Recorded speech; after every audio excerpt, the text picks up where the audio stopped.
വാസ്തവത്തിൽ ഇന്ന് സംസാരിക്കേണ്ടത് യുക്തിയിൻ്റെയും കേരളവും എന്ന വിഷയമാണ് എന്ന് സ്ട്രീറ്റ് ലൈറ്റ് ഒരു സംഘാടകർ നമ്മളോട് പറയുന്നുണ്ട്. എങ്കിലും ഈ വിഷയം വാസ്തവത്തിൽ സംസാരിക്കേണ്ടുന്നത് യു കലാനാഥൻ്റെ ഒന്നാം ചരമവാർഷികത്തിനായിരിക്കും ഉചിതം എന്നാണ് എനിക്ക് തോന്നുന്നത്. കാര്യം കലാനാഥൻ ആരാണെന്ന് ആദ്യം കേരളീയർക്ക് മനസ്സിലാവണമല്ലോ.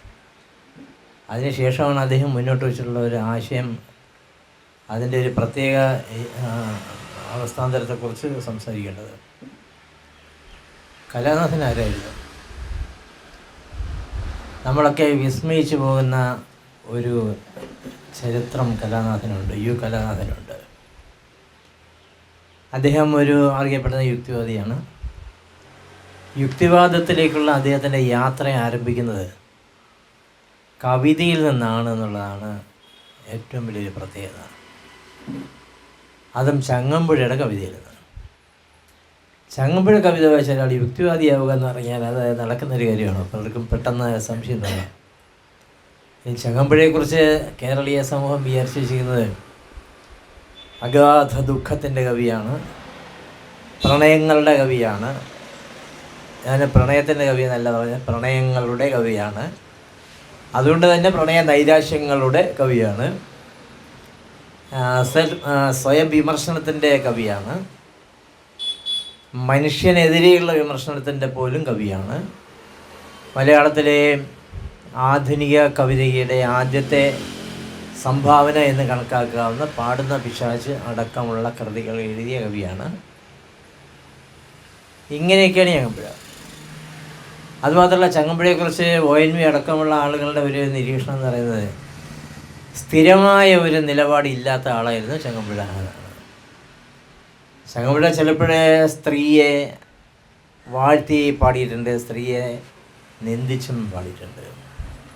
ഓരോ ജീവിതാവസ്ഥയും മനുഷ്യനെ ഏറ്റവും കൂടുതൽ വാഴ്ത്തി പാടിയിട്ടുണ്ട്, മനുഷ്യനെ ഏറ്റവും കൂടുതൽ മോശമായിട്ടും ചങ്ങമ്പുഴ ചിത്രീകരിച്ചിട്ടുണ്ട്. അപ്പോൾ ഒറ്റ നിലപാട്, ദൃഢമായ ഒരു നിലപാടില്ലാത്ത കവിയാണ് ചങ്ങമ്പുഴ. ഏത് വിഷയത്തെയും നെഗറ്റീവായിട്ടും പോസിറ്റീവായിട്ടും കാണാൻ ബുദ്ധിമുട്ടില്ലാത്തൊരു കവിയായിരുന്നു ചങ്ങമ്പുഴ എന്നൊക്കെയുള്ള ഒരു ചിന്തയ്ക്ക് കേരളത്തിലെ വലിയ പ്രാധാന്യം ഉണ്ടായിട്ടുണ്ട്, നല്ല ഒരു അടിത്തറ അതിനുണ്ടായിട്ടുണ്ട്. പക്ഷേ നമ്മളൊന്നും കൂടി ആലോചിച്ച് നോക്കിയാൽ, അദ്ദേഹത്തിൻ്റെ പല കവിതകളും പരിശോധിച്ച് നോക്കിയാൽ, ഈ നാസ്തികത എന്നത് ചങ്ങമ്പുഴയ്ക്ക് ഏറ്റവും പ്രിയപ്പെട്ടൊരു വിഷയമായിരുന്നു എന്ന് നമുക്ക് മനസ്സിലാക്കാൻ സാധിക്കും. നാസ്തിക കവിതകൾ, നാസ്തിക കവി എന്ന് വിളിക്കാവുന്ന ഒരു കവി കേരളത്തിൽ ഉണ്ടെന്ന് എനിക്ക് അഭിപ്രായമില്ല. ആ രീതിയിൽ നാസ്തിക ജീവിതം സമ്പൂർണ്ണമായിട്ട് നയിക്കുന്ന എഴുത്തുകളിൽ സമ്പൂർണ്ണമായിട്ട് നാസ്തികത്വം പുലർത്തുന്ന ഒരു കവിയും കേരളത്തിലില്ല. നമുക്കങ്ങനെ പറയാൻ പറ്റുന്ന ഒരു കവിയില്ല. ചങ്ങമ്പുഴയെ സംബന്ധിച്ചിടമാണെങ്കിൽ അദ്ദേഹത്തെക്കുറിച്ചുള്ള ഏറ്റവും പ്രധാനപ്പെട്ട ഒരു കാര്യം എന്ന് പറഞ്ഞാൽ, ആളുകളുടെ ഒരു നിരീക്ഷണം എന്ന് പറയുന്നത് ഗീതഗോവിന്ദം മലയാളത്തിലേക്ക് വിവർത്തനം ചെയ്ത ആളാണല്ലോ. ഗീതഗോവിന്ദം വിവർത്തനം ചെയ്ത സമയത്ത് ചങ്ങമ്പുഴയ്ക്ക് സംസ്കൃതം അറിയില്ല. സംസ്കൃതം അറിയാവുന്ന ആളുകളെ കണ്ട് അതിൻ്റെ അർത്ഥം മനസ്സിലാക്കി വെച്ചിട്ട് ആണ് അദ്ദേഹം ആ വിവർത്തനം നടത്തിയത്. പക്ഷേ അതാണ് മലയാളത്തിൽ ഏറ്റവും കൂടുതൽ പ്രചാരം സിദ്ധിച്ച ഒരു വിവർത്തനം. ഏതാണ്ട്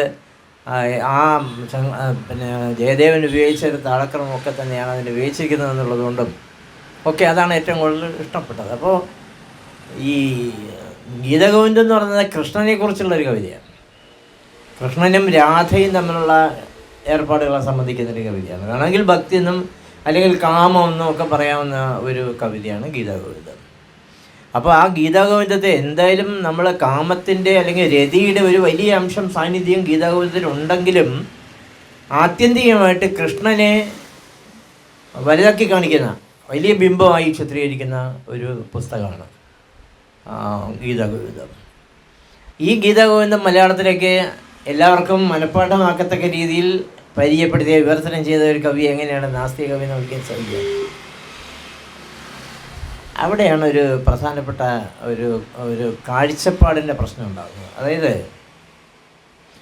ഒരാൾ നാസ്തികനാണെങ്കിൽ, അയാൾക്കൊരു അന്ധവിശ്വാസം ഇല്ലാത്ത ഒരാളാണെങ്കിൽ അന്ധവിശ്വാസത്തെ നന്നായിട്ട് മനസ്സിലാക്കാൻ അയാൾക്ക് സാധിക്കും. നാസ്തികനായ ഒരു കവിക്ക് ആസ്തികത്വം എന്താണെന്ന് നന്നായിട്ട് മനസ്സിലാവും. അതേസമയം ആസ്തികനായ ഒരു കവിക്ക് ഒരിക്കലും നാസ്തികത്തെ സമീപിക്കാൻ പോലും സാധിക്കില്ല. വലിയ പാപബോധം ഉണ്ടാവും. ദൈവത്തെക്കുറിച്ച് എന്തെങ്കിലും ഒരു വാക്ക് എതിർത്ത് സംസാരിച്ചാൽ നരകം ഉറപ്പാണെന്നുള്ളൊരു ചിന്ത ഭക്തകവിയെ സംബന്ധിച്ചിടത്തോളം ഉണ്ടാവും. അതേസമയം നാസ്തികനായ ഒരു കവിക്ക് അങ്ങനെ ഉണ്ടാവില്ല. എന്താണ് ദൈവം എന്നുള്ളത് അദ്ദേഹത്തിന് നന്നായിട്ട് അറിയാം. അതുകൊണ്ടാണ് വയലാർ രാമവർമ്മ ധാരാളം ഭക്തിഗീതങ്ങൾ എഴുതിയിട്ടുള്ളത്. ഭക്തിഗീതം എന്ന് പറഞ്ഞാൽ അദ്ദേഹത്തിൻ്റെ കവിതയായിട്ട് ബന്ധപ്പെടുന്നതല്ല അതൊന്നും, അതെല്ലാം സിനിമാ ഗാനങ്ങളാണ്. അതേസമയം വ്യക്തിപരമായ ജീവിതത്തിൽ വയലാർ രാമവർമ്മ അങ്ങനെയായിരുന്നോ? അങ്ങനെയല്ലായിരുന്നു. വയലാർ രാമവർമ്മയുടെ ജീവിതത്തിലെ ഒരു സന്ദർഭം അദ്ദേഹത്തിൻ്റെ ഭാര്യ തന്നെ അവരുടെ പുസ്തകത്തിൽ അത് രേഖപ്പെടുത്തിയിട്ടുണ്ട്. അവരുടെ ഒരു അനുഭവം. ഒരിക്കൽ വയലാറിൻ്റെ കുടുംബത്തിന് ഗുരുവായൂർ പോകണമെന്ന് തോന്നി. വയലാറിനോട് പറയുന്നു. വയലാർ ടാക്സി അറേഞ്ച് ചെയ്ത് എല്ലാവരെയും കൊണ്ട് ആലപ്പുഴയിൽ നിന്ന് ഗുരുവായൂരെത്തുന്നു. പിന്നെ പറയുന്ന ചേർത്തലയിൽ നിന്ന് ഗുരുവായൂരെത്തുന്നു. ഗുരുവായൂർ ചെന്നപ്പോൾ ഈ വയലാർ രാമവർമ്മ അതിനകത്ത് കയറിയില്ല, അമ്പലത്തിൽ കയറിയില്ല. വയലാർ രാമവർമ്മ ആ കവാടത്തിൽ തന്നെ നിൽക്കുകയായിരുന്നു, ഗേറ്റിൽ തന്നെ നിൽക്കുകയായിരുന്നു. മറ്റുള്ളവരെല്ലാം കയറി. എന്നിട്ട് വയലാർ രാമവർമ്മ എന്ത് ചെയ്തെന്ന് വെച്ചാൽ അവിടെ നിന്ന് സിഗരറ്റ് എടുത്ത് കത്തിച്ച് വലിച്ചു. സിഗരറ്റ് വലിച്ചുകൊണ്ടിരിക്കുന്ന സമയത്ത് ഒരു സെക്യൂരിറ്റി ജീവനക്കാരൻ വന്ന് വയലാറിനോട് പറഞ്ഞു, ഇത് ഗുരുവായൂർ അമ്പലനടയാണ്, ഇവിടെ നിന്ന് സിഗരറ്റ് വലിക്കാൻ പാടില്ല എന്ന് പറയാം. വയലാർ ആ സമയത്ത് തന്നെ സിഗരറ്റ് താഴെയിട്ട് ചവിട്ടി അരച്ചിട്ട് വേറെ ഒരു സിഗരറ്റ് എടുത്ത് കൊടുത്തിട്ട് ഈ കാവൽക്കാരനോട് പറഞ്ഞു, ഗുരുവായൂരപ്പൻ്റെ മുമ്പിൽ നിന്ന് 2 സിഗരറ്റ് വലിക്കാൻ ഞാൻ നേർച്ച നടന്നിട്ടുണ്ട്, അത് നടപ്പിലാക്കിക്കൊണ്ടിരിക്കുകയാണ് എന്ന് പറഞ്ഞത് അദ്ദേഹത്തിന് ഭാര്യ തന്നെയാണ് എഴുതിയിരിക്കുന്നത്. ഇതാണ് വയലാർ രാമവർമ്മ. ഈ വയലാർ രാമവർമ്മയ്ക്ക് ഈശ്വരനെ ഭയമേ ഇല്ല.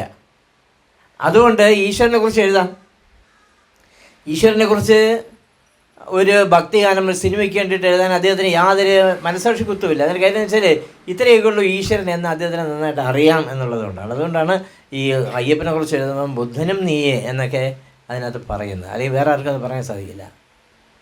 അയ്യപ്പനെ കുറിച്ചുള്ള പ്രധാനപ്പെട്ട ഒരുപാട് പാട്ടുകൾ എഴുതിയിട്ടുള്ള ഒരാൾ, വലിയ ഭക്തി ഗാനങ്ങൾ എഴുതിയിട്ടുള്ള ഒരാൾ ശബരിമല പോയിട്ടില്ല. അതൊന്നും ഇതിനകത്തൊരു കാര്യമേ അല്ല. അപ്പോൾ നാസ്തികനായ ഒരു കവിയെ സംബന്ധിച്ചോളം ആസ്തികത വിഷയമാക്കാൻ യാതൊരു ബുദ്ധിമുട്ടും ഇല്ല. അയാൾക്ക് ആസ്തികത എന്താണെന്ന് നന്നായിട്ട് അറിയാം. അതേസമയം ആസ്തികനായ ഒരു കവിക്ക് നാസ്തികതയെക്കുറിച്ച് സംസാരിക്കാൻ സാധിക്കതയില്ല. കാര്യം ഒന്നാമത് അയാൾക്ക് ഭയം ഉണ്ടാകും എന്നുള്ളതാണ്. അയാൾക്ക് പാപബോധം ഉണ്ടാവും, കുറ്റബോധം ഉണ്ടാവും. അതുകൊണ്ട് അയാൾ ഒരിക്കലും അങ്ങനെ എഴുതാൻ സാധിക്കില്ല. അയാൾക്ക് ഒരിക്കലും എഴുതാൻ സാധിക്കത്തില്ല. ആശ്രമ മൃഗം എന്നൊരു കവിതയുണ്ട് ശങ്കമ്പഴയുടേത്. ഒരു ആശ്രമത്തിൽ നിന്നും ഒരു കുട്ടി ഒളിച്ചോടി പോകുന്ന അവിടുത്തെ പ്രധാനപ്പെട്ട ആശ്രമ മഠാധിപതിയുടെ അഭ്യർത്ഥനകളെല്ലാം നിരസിച്ചുകൊണ്ട് അവിടെ ചേർന്ന് സ്വാമിയാകാനായിട്ട് അച്ഛൻ കൊണ്ടുവന്നാക്കിയ ഒരു കുട്ടി അവിടെ നിന്ന് ഇറങ്ങി പോവുക. അപ്പോൾ തിരിച്ച് വീട്ടിൽ നിന്നപ്പോൾ അദ്ദേഹത്തെക്കുറിച്ച് ഇങ്ങനെ ചോദിച്ചു, എന്തുകൊണ്ടാണ് നീ ഇങ്ങനെ പോയത്? കഷ്ടമായിപ്പോയില്ലേ? അവിടുത്തെ ചിന്മയാനന്ദൻ നിന്നെക്കുറിച്ച് എന്ത് വിചാരിച്ചിരിക്കും? പോകരുത് എന്ന് പറഞ്ഞോ, അതോ പോകാൻ പറഞ്ഞോ? നീ അനുവാദം ചോദിച്ചോ? പുള്ളി പറഞ്ഞത്, അദ്ദേഹം എൻ്റെ കാല് പിടിച്ച് അപേക്ഷിച്ചു, പോകരുതെന്ന് പറഞ്ഞു എന്നാണ് ആശ്രമത്തിൽ പറയുന്നത്. പിന്നെ എന്തുകൊണ്ടാണ് നീ പോകുന്നത്? അപ്പോൾ എന്തുകൊണ്ടാണ് ഈ കുട്ടി പോയത് എന്നുള്ളതിനെ ഒറ്റ വാചകത്തിൽ ചങ്ങമ്പുഴ മറുപടി പറയുന്നുണ്ട്. സ്വാമിയാണ് പോലും, അയാൾക്ക് ഒരു സ്ത്രീയെ കല്യാണം കഴിച്ചുകൂടെ എന്നാണ് ചോദിക്കുന്നത്. അപ്പോൾ എന്താണ് ഈ മഠങ്ങളിൽ നടക്കുന്നത്? പിന്നീട് നമ്മൾ സന്തോഷ് മാധവൻ അടക്കമുള്ള ആൾക്കാരെ പിന്നെ കാണുക. എന്താണ് ഈ മഠങ്ങളിൽ നടക്കുന്നത്? മഠങ്ങളിലെ ആൾദൈവങ്ങൾ എന്താണ് ചെയ്യുന്നത് എന്ന് അക്കാലത്ത് ഇന്ത്യക്ക് സ്വാതന്ത്ര്യം കിട്ടുന്നതിന് മുൻപേ പച്ചയായിട്ട് പറഞ്ഞ കവിയായിരുന്നു ചങ്ങമ്പുഴ. ഇത് വായിക്കുന്ന കലാനാഥൻ മാഷിൻ്റെ ചിന്ത എന്തായിരിക്കും? ഞെട്ടിത്തെറിച്ചാണ്. ഇങ്ങനെയൊക്കെ എഴുതാമോ? ഒരു സ്വാമിയെക്കുറിച്ച് ഇങ്ങനെയൊക്കെ കവിത എഴുതാമോ? ചിന്മയാനന്ദൻ എന്നുള്ള പേര് തന്നെ അതിനകത്ത് പറയുന്നുണ്ട്. ചിന്മയാനന്ദനെ പോലെയുള്ള ഒരു വലിയ ഋഷിയെക്കുറിച്ച് ഇങ്ങനെയൊക്കെ എഴുതാമോ? അപ്പോൾ അങ്ങനെ എഴുതാം എന്നുള്ളൊരു ചിന്ത അതിലൂടെ നാസ്തികതയിലേക്ക്, ഈ പൊളിച്ചെഴുത്തുകളിലേക്ക് അല്ലെങ്കിൽ വിശകലനങ്ങളിലേക്ക് അപഗ്രസനങ്ങളിലേക്ക് പോകാം എന്നുള്ള ഒരവസ്ഥയിൽ കലാനാഥൻ എത്തിയിട്ടുണ്ട്. യുവാവായ കലാനാഥൻ എത്തിയിട്ടുണ്ട്. തുടർന്ന് വായിക്കുന്ന സമയത്ത് മനുഷ്യനെക്കുറിച്ചുള്ള കവിത വായിച്ചിട്ടുണ്ടാവും. മനുഷ്യൻ എന്നുള്ള കവിതയിൽ അദ്ദേഹം പറയുന്നത്, ഈ മനുഷ്യൻ ഇങ്ങനെയാണ്, മനുഷ്യൻ്റെ എല്ലാ ദോഷങ്ങളും അറിയുക. മനുഷ്യൻ ഇങ്ങനെയാണ് മനുഷ്യനെങ്കിൽ ഈ മനുഷ്യനെ സൃഷ്ടിച്ച ദൈവത്തിന് പിന്നെ എന്തിനു കൊള്ളാം എന്നാണ് ചങ്ങമ്പുഴ ചോദിക്കുന്നത്. ഇത് വായിച്ച യുവാവായ കലാനാഥൻ മാഷ് തീർച്ചയായിട്ടും എന്താണ് ദൈവം എന്നുള്ളതിനെ സംബന്ധിച്ച്. ഇപ്പോൾ മുഖ്യ അന്ധവിശ്വാസമായതുകൊണ്ടാണ് നമ്മൾ ഈ ദൈവത്തെക്കുറിച്ച് പറയുന്നത്. ഈ ദൈവം എന്നുള്ളതിനെക്കുറിച്ച് ഒരു വലിയ ചിന്ത അദ്ദേഹത്തിന് ഉണ്ടായിട്ടുണ്ടാവും. ഭാവത്രയം എന്ന കവിത വായിക്കുമ്പോൾ ഒരു വലിയ പൊളിച്ചെഴുത്ത് ഈ യുവാവിൻ്റെ മനസ്സിലുണ്ടായിട്ടുണ്ട്. അതിനകത്ത് പറയുന്നത് വിത്തനാഥൻ്റെ ബേബിക്ക് പാലും നിർധന ചെറുക്കൻ ഉമിനീരും. 2 വർഗ്ഗങ്ങളെയാണ് പറയുന്നത്, കാശുള്ളവനും കാശില്ലാത്തവനും. അവിടെ വാസ്തവത്തിൽ കലാനാഥൻ പിന്നീട് ഉൾക്കൊണ്ട മാർസിയൻ സൗന്ദര്യശാസ്ത്രം, മാർസിയൻ രാഷ്ട്രീയം, ഇതിൻ്റെ ഒരു ബാലപാഠം അദ്ദേഹം അഭ്യസിക്കുന്ന ഒരു പക്ഷേ ഈ ഭാവത്രയം എന്ന കവിതയിൽ നിന്നായിരിക്കാനാണ് സാധ്യത. വിത്തനാഥൻ്റെ ബേബി എത്ര സൗകര്യത്തിലാണ് കഴിഞ്ഞുവിടുന്നത്, പാലാണ് കിട്ടുന്നത്. അതേസമയം ദരിദ്രൻ്റെ കുട്ടിക്കോ ഉമിനീരും മാത്രമാണ് കിട്ടുന്നത്. വിത്തനാഥൻ്റെ ബേബിക്ക് പാലും നിർധന ചെറുക്കൻ ഉമിനീരും ഈശ്വരേച്ഛയായിരിക്കില്ല. അല്ല, അങ്ങനെയാണെങ്കിൽ എന്ത് ചെയ്യണം? അങ്ങനെയുള്ള ഈശ്വരനെ ചവിട്ടുക നമ്മൾ എന്നാണ് ചങ്ങമ്പുഴ പറയുന്നത്. ഈശ്വരനെ ചവിട്ടുക എന്നൊക്കെ പറയാം. ഇനിയിപ്പോൾ ഈശ്വരൻ്റെ ഭാഗത്തുനിന്ന് എന്തെങ്കിലും ഒരു നോട്ടക്കുറവ് ഉണ്ടായെങ്കിൽ കൂടിയും നമുക്കത് ക്ഷമിച്ചൂടെ? ഈശ്വരൻ നമ്മുടെ കുറ്റങ്ങൾ ക്ഷമിച്ചില്ലെങ്കിൽ കൂടിയും ഈശ്വരൻ്റെ കുറ്റങ്ങൾ നമുക്കത് ക്ഷമിച്ചൂടെ എന്നുള്ളൊരു ചിന്തയാണ് എല്ലാവരിലും ഉണ്ടാവാൻ സാധ്യത. അവിടെയാണ് അദ്ദേഹം പറയുന്നത് 2 ക്ലാസ് ഉണ്ട്, ഒന്ന് സമ്പന്നൻ, ഒന്ന് ദരിദ്രൻ. സമ്പന്നൻ്റെ വീട്ടിലെ കുട്ടിക്ക് എല്ലാ ദിവസവും പാല് കിട്ടും, ദരിദ്രൻ്റെ വീട്ടിലെ കുട്ടിക്ക് പാലൊന്നും കിട്ടില്ല, ഉമിനീര് മാത്രമായിരിക്കും വിശപ്പടക്കാൻ ഉണ്ടാവുക. ഇങ്ങനെയാണ് ദൈവമെങ്കിൽ, ഇത് ദൈവത്തിൻ്റെ താല്പര്യമാണെങ്കിൽ ആ ദൈവത്തിനെ ചവിട്ടണം എന്നാണ് ചങ്ങമ്പുഴ പറയുന്നത്. ഇത് 2 തരത്തിലുള്ള ചലനങ്ങൾ കലാനാഥനിൽ ഉണ്ടായിട്ടുണ്ട്. ഒന്ന്, മുഖ്യമായ അന്ധവിശ്വാസമായ ഈശ്വരനെക്കുറിച്ചുള്ള ഒരു നിഷേധ ചിന്ത, നിഷേധത്തിലൂടെ സത്യത്തിലെത്താനുള്ള ഒരു പ്രയാണം അദ്ദേഹത്തിൻ്റെ ജീവിതത്തിൽ ഉണ്ടായിട്ടുണ്ട്. രണ്ടാമത്, ഈ ക്ലാസ്സിനെ സംബന്ധിക്കുന്ന വലിയൊരു ബോധ്യം അദ്ദേഹത്തിനുണ്ടായിട്ടുണ്ട്. എങ്ങനെയാണ് പണക്കാർ, അവരുടെ വീട് എങ്ങനെയാണ്, അവരുടെ കുട്ടികളുടെ ആ ജീവിതം എങ്ങനെയാണ് പാവങ്ങൾ, അവരുടെ കുട്ടികളുടെ ജീവിതം എങ്ങനെയാണ്, ഈ 2 അവസ്ഥ മനസ്സിലാക്കുവാൻ ഈ കവിത അദ്ദേഹത്തെ സഹായിച്ചിട്ടുണ്ട്. പിന്നീട് നമ്മൾ വരുമ്പോൾ ചുട്ടരിക്കാൻ തുടങ്ങിയിട്ടുള്ള കവിതയിൽ വരുമ്പോൾ വളരെ റവല്യൂഷണറി ആയിട്ടുള്ളൊരു കവിയാണ് പിന്നെ നമ്മൾ കാണുന്നത്. ഈ ചിതല് ജട മൂടി മുറ്റിയ ഈ പനിയോലക്കെട്ടൊക്കെ കത്തിച്ച് കളയെ ചുട്ടരിക്കുന്നതെന്നാണ് അതിനകത്ത് അദ്ദേഹം പറയുന്നത്. അതുമാത്രമല്ല, എല്ലാവരും ഉത്കൃഷ്ട കൃതി എന്ന് വളരെ വാഴ്ത്തി പറയാറുള്ള രാമായണത്തിൻ്റെ നായകനായ രാമനെ കുറിച്ച് അദ്ദേഹം പറയുന്നത്, ഈ ഒളിയമ്പിന് ബിരുദനാം ശരവീരൻ ശ്രീരാമന് വിളയാടാനുള്ളതല്ല ഇനി ഈ ലോകം എന്നാണ് അറിയാം.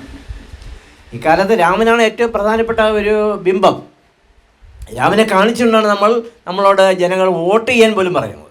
ആ ഒരു കാലത്ത് സമയത്താണ് നമ്മൾ തമ്മിൽ കണ്ടുമുട്ടിയിരിക്കുന്നത്. അപ്പോൾ രാമനെക്കുറിച്ച് അന്നേ അദ്ദേഹം പറഞ്ഞു, ചങ്ങമ്പുഴ പറഞ്ഞു, ഒളിയമ്പിന് ബിരുദനാം ശരവീരൻ ശ്രീരാമന് വിളയാടാനുള്ളതല്ല ഇനി ഈ ലോകം എന്ന് പറയും. ഇത് കലാനാഥൻ എന്ന് പറഞ്ഞ ചെറുപ്പക്കാരിൽ ഉണ്ടാക്കിയിരിക്കാവുന്ന ചലനങ്ങൾ, സ്ഫോടനങ്ങൾ വളരെ വലുതാണ്. ഇതൊക്കെ നമ്മളൊക്കെ വായിച്ചിട്ടുണ്ട്. പക്ഷേ നമ്മുടെ ചിന്തയിൽ ഇങ്ങനെ സ്ഫോടനങ്ങളുണ്ടായോ? പക്ഷേ കലാനാഥനിലുണ്ടായി. എല്ലാവരിലും എല്ലാ സ്ഫോടനങ്ങൾ ഉണ്ടാക്കണമെന്ന് ഇല്ല. നമ്മൾ വായിക്കുന്ന പുസ്തകങ്ങളെല്ലാം തന്നെ നമ്മൾ സ്ഫോടനങ്ങൾ ഉണ്ടാക്കണമെന്നില്ല, നമ്മുടെ ഓർമ്മയിൽ പോലും നിൽക്കണമെന്നില്ല. ഇന്നലെ ഈ ബെന്യാമിൻ്റെ ആടുജീവിതം സിനിമ കണ്ടാൽ ഞാൻ വിചാരിച്ച്, ഇതിനകത്ത് ഏറ്റവും പ്രധാനപ്പെട്ടത് ഞാൻ വിചാരിച്ചിരുന്ന ഒരു സീൻ ഇല്ലാതെ പോയല്ലോ. അപ്പോൾ എൻ്റെ മനസ്സിൽ പ്രധാനപ്പെട്ട സീനുണ്ട്. അതെന്താണെന്ന് വെച്ചാൽ, ഒരു പെരുമഴ പെയ്യുന്ന ഭയങ്കര ഇടിയും കൊള്ളേനൊക്കെയുള്ള സ്ഥലത്ത് നജീബിനെ ഈ അറബി കൂടെ അയാളുടെ ടെൻറ്റിൽ പാർപ്പിക്കുന്നുണ്ട്. അറബി കിടന്ന് ഉറങ്ങുക, ഇയാൾ ഉറങ്ങുന്നില്ല. ആ സമയത്ത് അയാൾ നോക്കുമ്പോൾ ഈ അറബിയുടെ തലയാണയുടെ കീഴിലൊരു തോക്കിരിക്കുന്നുണ്ട്. വേണമെങ്കിൽ ഇത്രയും പീഡിപ്പിച്ച ഈ അർബാബിനെ നജീബിന് വേണമെങ്കിൽ വെടിവെച്ചില്ല. എന്തുകൊണ്ടാണ് അയാളത് ചെയ്യാതിരുന്നത്? ഞാനപ്പോൾ ആലോചിക്കുന്ന പറഞ്ഞാൽ, അയാൾ ഇന്ത്യക്കാരനാണ്, ഇന്ത്യയിൽ ചാർവാക ദർശനമുണ്ട്, ബുദ്ധൻ്റെ അഹിംസാ സിദ്ധാന്തമുണ്ട്, ഇതിൻ്റെയൊക്കെ ഒരു രക്തകണികൾ നജീബിൽ ഉണ്ടായിരിക്കാൻ സാധ്യതയുണ്ട്. അതുകൊണ്ട് അദ്ദേഹം തീർച്ചയായിട്ടും ഇയാളെ കൊല്ലാതെ വിട്ടേക്കാം എന്ന് നജീബ് വിചാരിച്ചിട്ടുണ്ടാവും. ഏറ്റവും ഫിലോസഫിക്കലായിട്ടുള്ള ഒരു രംഗമായിട്ടാണ് ഞാനത് കണ്ടത്. പക്ഷേ അത് സിനിമയിലില്ല. അപ്പോൾ അത് സിനിമയിലില്ലാത്ത എന്തുകൊണ്ടാണെന്നുള്ളത് എനിക്ക് വിഷമം തോന്നുന്നത് ഒരു കാര്യമാണ്. ഇങ്ങനെയാണ് ഓരോ പാഠവും നമ്മൾ വായിക്കുന്ന സമയത്ത് നമ്മൾക്ക് താല്പര്യമുള്ള കാര്യങ്ങൾ അതിനകത്തുണ്ടാവും, അത് മറ്റുള്ളവർക്ക് താല്പര്യമുള്ള കാര്യം ആയിരിക്കണം എന്നില്ല. അതുകൊണ്ട് ചങ്ങമ്പുഴയുടെ ഈ കവിത നമ്മളെല്ലാവരും വായിച്ചതാണ്. ഈ ഒളിയമ്പിന് ബിരുദനാം ശരവീരൻ ശ്രീരാമന് വിളയാടാനുള്ളതല്ല ഇനി ഈ ലോകം എന്ന് പറയുമ്പോൾ നമ്മളെന്ത് തീരുമാനിച്ചു, നമ്മളെന്ത് വിചാരിച്ചു? അത് ചങ്ങമ്പുഴ വെറുതെ ഇങ്ങനെ പറയാണ്. ശരിയാണല്ലോ, ശംഭുകൻ പിന്നെ തപസ് ചെയ്ത സമയത്ത് പിന്നെ കൊന്ന ആളാണ് ശ്രീരാമൻ. മാത്രമല്ല ബാലിയെ ഒളിയം പെയ്ത് കൊന്നയാളാണ് ശ്രീരാമൻ. നിരപരാധിയായ ഭാര്യയെ കൊല്ലുക വഴി ഭാര്യ താരയുടെ ഏറ്റവും വലിയ സങ്കടത്തിന് കാരണമായത് ശ്രീരാമനാണ്. ഈ രീതിയിൽ നമ്മുടെ ചിന്തയെ വിപുലപ്പെടുത്താൻ നമുക്ക് സാധിച്ചിട്ടുണ്ടോ? നമുക്ക് സാധിച്ചിട്ടുണ്ടാവില്ല. പക്ഷേ കലാനാഥൻ ആ വഴിക്ക് ആലോചിച്ചു. കലാനാഥൻ ഒരു കവിയാണ്. അദ്ദേഹത്തിൻ്റെ കവിതകളൊക്കെ തന്നെ ഏതാണ്ട് 25-30 വയസ്സിനുള്ളിൽ തന്നെ അത് എഴുതി കഴിഞ്ഞിരുന്നു. ഒരു ദീർഘകവിത അടക്കം, കടൽ ചിപ്പികൾ എന്ന് പറയുന്ന 6 ഭാഗങ്ങളുള്ള ഒരു ദീർഘകവിത അടക്കം, അത് വലിയ പ്രത്യേകതയുള്ള കവിതയാണ്. അദ്ദേഹത്തിൻ്റെ കവിതകൾ വായിക്കുമ്പോൾ തീർച്ചയായിട്ടും നമുക്ക് ചങ്ങമ്പടി അതിനകത്ത് വായിച്ചെടുക്കാൻ പറ്റും. അദ്ദേഹം സ്വാധീനിച്ച കവികളെ നമുക്ക് വായിച്ചെടുക്കാൻ സാധിക്കും. എല്ലാവരെയും ചങ്ങമ്പടിയെ വായിച്ചെടുക്കാൻ സാധിക്കും, വയലാർ രാമവർമ്മയെ വായിച്ചെടുക്കാൻ സാധിക്കും, തിരുനെല്ലൂരിനെ വായിച്ചെടുക്കാൻ സാധിക്കും. ഇങ്ങനെ ഭൗതിക ശാസ്ത്രവുമായിട്ട് അടുപ്പമുള്ള എന്നാൽ സൗന്ദര്യബോധത്തിൻ്റെ ആധിക്യമുള്ള കവികളൊക്കെ നമുക്ക് അതിനകത്ത് തിരിച്ചറിയാം. ഇതിനകത്ത് ഈ പിന്നെ കടൽച്ചിപ്പികൾ എന്നുള്ള കലാനാഥൻ്റെ കവിതയ്ക്കകത്ത് അതിനകത്ത് ഒരു നായകനായിട്ട് വരുന്ന ആൾ ജന്തുശാസ്ത്രജ്ഞനാണ്. അങ്ങനെ ഒരു പുസ്തകം നമുക്ക് മലയാളത്തിലില്ല. രമണനകത്ത് ഒരു കാമുകൻ ആട്ടിടയനാണ്, റാണിക്കകത്ത് ഒരു കയർ തൊഴിലാളിയാണ്. അങ്ങനെ പല പുസ്തകങ്ങളിലും പല ആളുകളാണ്. പക്ഷേ ഇതിനകത്ത് അങ്ങനെയല്ല. ഇതൊരു ജന്തുശാസ്ത്രജ്ഞൻ. അദ്ദേഹം ഇതിനെക്കുറിച്ച് ഈ കടലിൻ്റെ പുഴയിൽ ചെന്നിട്ട് കക്കയെക്കുറിച്ചും അതിനടുത്തുള്ള ചെറിയ ചെറിയ ജീവികളെക്കുറിച്ചും എല്ലാം അന്വേഷണം നടത്തുന്ന ഒരു ശാസ്ത്രജ്ഞനാണ് ഇതിൽ പ്രധാനപ്പെട്ട ആൾ. ഒരു പക്ഷേ ഈ ഡാർവിൻ്റെ സിദ്ധാന്തം അക്കാലത്ത് അദ്ദേഹം വായിച്ചു. ഡാർവിൻ്റെ ജീവിതം എന്താണെന്ന് അക്കാലത്ത് കലാനാഥൻ വായിച്ചിട്ടുണ്ടാകുമോ എന്നെനിക്കറിയില്ല. പക്ഷേ എന്തായാലും ഒരു ജന്തുശാസ്ത്രജ്ഞനെ മുന്നോട്ട് വെച്ചുകൊണ്ടാണ് കടൽ ചിപ്പി എന്നുള്ള ഒരു പിന്നെ കവിത അദ്ദേഹം എഴുതുന്നത്. അവിടെ വെച്ച് പരിചയപ്പെടുന്ന ഒരു പെൺകുട്ടി, ആ പെൺകുട്ടിയാണെങ്കിൽ വല വീശി ഈ ചിപ്പികളെ മത്സ്യം പിടിക്കുന്ന ഒരു കുട്ടിയാണ്. പിന്നീട് ഒരു ദിവസം കാണാനായിട്ട് ഈ ചെല്ലുന്ന സമയത്ത് ഈ കുട്ടി കാണുന്നില്ല. അന്വേഷിച്ചപ്പോൾ ആ കുട്ടിയുടെ ബാപ്പ പറയുന്നത് ഇങ്ങനെ വല വീശിയ സമയത്ത് കടലിൻ്റെ പുഴയിലേക്ക് വെള്ളം കയറി വന്നിട്ട് ഈ കുട്ടിയെ വലിച്ചുകൊണ്ട് പോയി മരിച്ചുപോയി. മരിക്കുന്നതിന് മുൻപ് ആ കുട്ടി കുറേ ചിപ്പികൾ എന്നെ ഏൽപ്പിച്ചിട്ടുണ്ട്, നിങ്ങളെ ഏൽപ്പിക്കണം എന്ന് പറഞ്ഞിട്ട് ഞാനത് നിങ്ങൾക്ക് തരുന്നു എന്ന് പറഞ്ഞിട്ടാണ് ആ കവിത. എന്നിട്ട് ഈ അദ്ദേഹത്തെ ലാബിൽ അദ്ദേഹത്തിൻ്റെ മേശയുടെ അടുത്തിരിക്കുമ്പോൾ ഫാൻ്റെ കീഴിയിരിക്കുന്ന സമയത്ത് ഈ ശാസ്ത്രജ്ഞൻ ഈ ചിപ്പിയെക്കുറിച്ച് ഓർത്ത് അതിലൂടെ ഈ കഥാപാത്രത്തിൽ ഈ പെൺകുട്ടിയിൽ എത്തുന്ന രീതിയിലുള്ള ഒരു കവിത. അവിടെ നമുക്ക് മനസ്സിലാക്കാൻ കഴിയുന്നത് ചങ്ങമ്പുഴ കൊണ്ടുവന്ന ഒരു ആഖ്യാന രീതിയിൽ നിന്നും ഒരു വിഷയ സ്വീകരണ രീതിയിൽ നിന്നും മാറി സഞ്ചരിച്ചിരിക്കുന്നു കലാനാഥൻ എന്ന കവി. തിരുനെല്ലൂരിൻ്റെ ഒരു രീതിയിൽ നിന്നും മാറി സഞ്ചരിച്ചിരിക്കുന്നു, വയലാറിൻ്റെ ഒരു രീതിയിൽ നിന്നും അദ്ദേഹം മാറി സഞ്ചരിച്ചിരിക്കുന്നു എന്ന് നമുക്ക് കാണാൻ കഴിയും. ഭാവത്രയം വായിച്ചപ്പോഴും ചുട്ടരിക്കിൽ എന്നുള്ള കവിത വായിച്ചപ്പോഴും എല്ലാം പൊട്ടിത്തെറിക്കുന്ന കാര്യമാണെങ്കിൽ ഒരു മതം മാത്രമാണോ അദ്ദേഹത്തിൻ്റെ വിമർശനത്തിന് അല്ലെങ്കിൽ അപഗ്രഹത്തിന് പാത്രമായത്? അല്ല. കൂതാശ കിട്ടുന്നെങ്കിൽ അതുപോലെ എല്ലാ സൗകര്യങ്ങളും സ്വർഗത്തിൽ പാസ്പോർട്ട് ഉടനെ എഴുതി കൊടുക്കുന്നതിനാണ് ദൈവം എന്ന് പറയുമ്പോൾ ഇന്ന് ഈസ്റ്റർ ദിനത്തിൽ നമ്മൾ സംസാരിക്കുമ്പോൾ അതിന് പ്രത്യേക ഒരു പ്രാധാന്യമുണ്ട് എന്നാണ് എനിക്ക് തോന്നുന്നത്. അപ്പോൾ മറ്റൊരു മതത്തിൻ്റെ അവസ്ഥ ഇതാണ്, ലോകത്തുള്ള എല്ലാ മതത്തിൻ്റെയും അവസ്ഥ ഇതാണ്. അത് മാത്രമല്ല ചങ്ങമ്പുഴ ക്ഷയരോഗബാധിതനായിട്ട് കിടക്കുന്ന സമയത്ത് കാണാൻ വന്ന പത്രക്കാരോട് അദ്ദേഹം ചോദിക്കുന്നുണ്ട്, ഈ ലോകത്തിൻ്റെ ദാരിദ്ര്യം, ലോകത്തിൻ്റെ രോഗം എല്ലാം ഇല്ലാതാക്കുവാൻ നിങ്ങളുടെ ഏത് മതത്തിന് സാധിക്കുമെന്ന് ക്ഷയരോഗബാധിതനായി കിടക്കുന്ന ചങ്ങമ്പുഴ പത്രക്കാരുടെ മലയാളമണ്ഡലം ലേഖകനോട് ചോദിച്ച് അത് രേഖപ്പെടുത്തിയിട്ടുണ്ട്. അപ്പോൾ ഇതൊക്കെ വായിക്കുന്ന കലാനാഥനിലെ എന്തെല്ലാം പൊട്ടിത്തെറികൾ, എന്തെല്ലാം വിസ്ഫോടനങ്ങളാണ് ഉണ്ടായിട്ടുള്ളത് എന്നത് നമുക്ക് ആലോചിക്കാവുന്ന ഒരു കാര്യമാണ്. നാസ്തികത ഒരു കവിയിൽ നിന്നും മനസ്സിലാക്കിയ നാസ്തികനായിരുന്നു കലാനാഥൻ. കവിയാണ് അദ്ദേഹത്തിന് മുന്നേ പോയ ആൾ, ചങ്ങമ്പുഴ എന്ന കവി. ചങ്ങമ്പുഴ എന്ന കവി അദ്ദേഹത്തിൻ്റെ കവിതയിലൂടെ കൊണ്ടുവന്ന ഈ നാസ്തികാവബോധം, ചങ്ങമ്പുഴയ്ക്ക് ഈ നാസ്തികാവബോധം എവിടെ നിന്ന് കിട്ടി? അത് ഒരു ഇന്ത്യൻ കൾച്ചറാണ്, ഇന്ത്യൻ സംസ്കാരമാണ്. ഇന്ത്യൻ സംസ്കാരം എന്ന് പറഞ്ഞാൽ ചാർവാക ദർശനമാണ്. ചാർവാക ദർശനം ഈ അന്ധവിശ്വാസങ്ങളെ സമ്പൂർണ്ണമായിട്ടും നിരാകരിക്കുന്നതാണ്.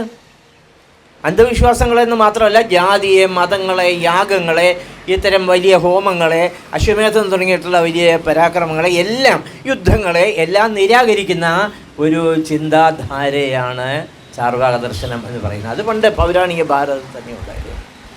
അതിൻ്റെ ഒരു അംശത്തിലേക്ക് എത്തിയത് ചങ്ങമ്പുഴയിലൂടെയാണ്. അതുകൊണ്ട് ചങ്ങമ്പുഴയെ വായിച്ച് നിരീശ്വരവാദിയും നാസ്തികനും യുക്തിവാദിയും ഒക്കെയായി തീർന്ന കലാനാഥൻ മലപ്പുറത്തെ അദ്ദേഹത്തിൻ്റെ വീട്ടിന്, പള്ളിക്കുന്ന് എന്ന് പറയുന്ന പഞ്ചായത്തിൻ്റെ വീട്ടിന് ചാർവാകം എന്ന് പേരിട്ടു.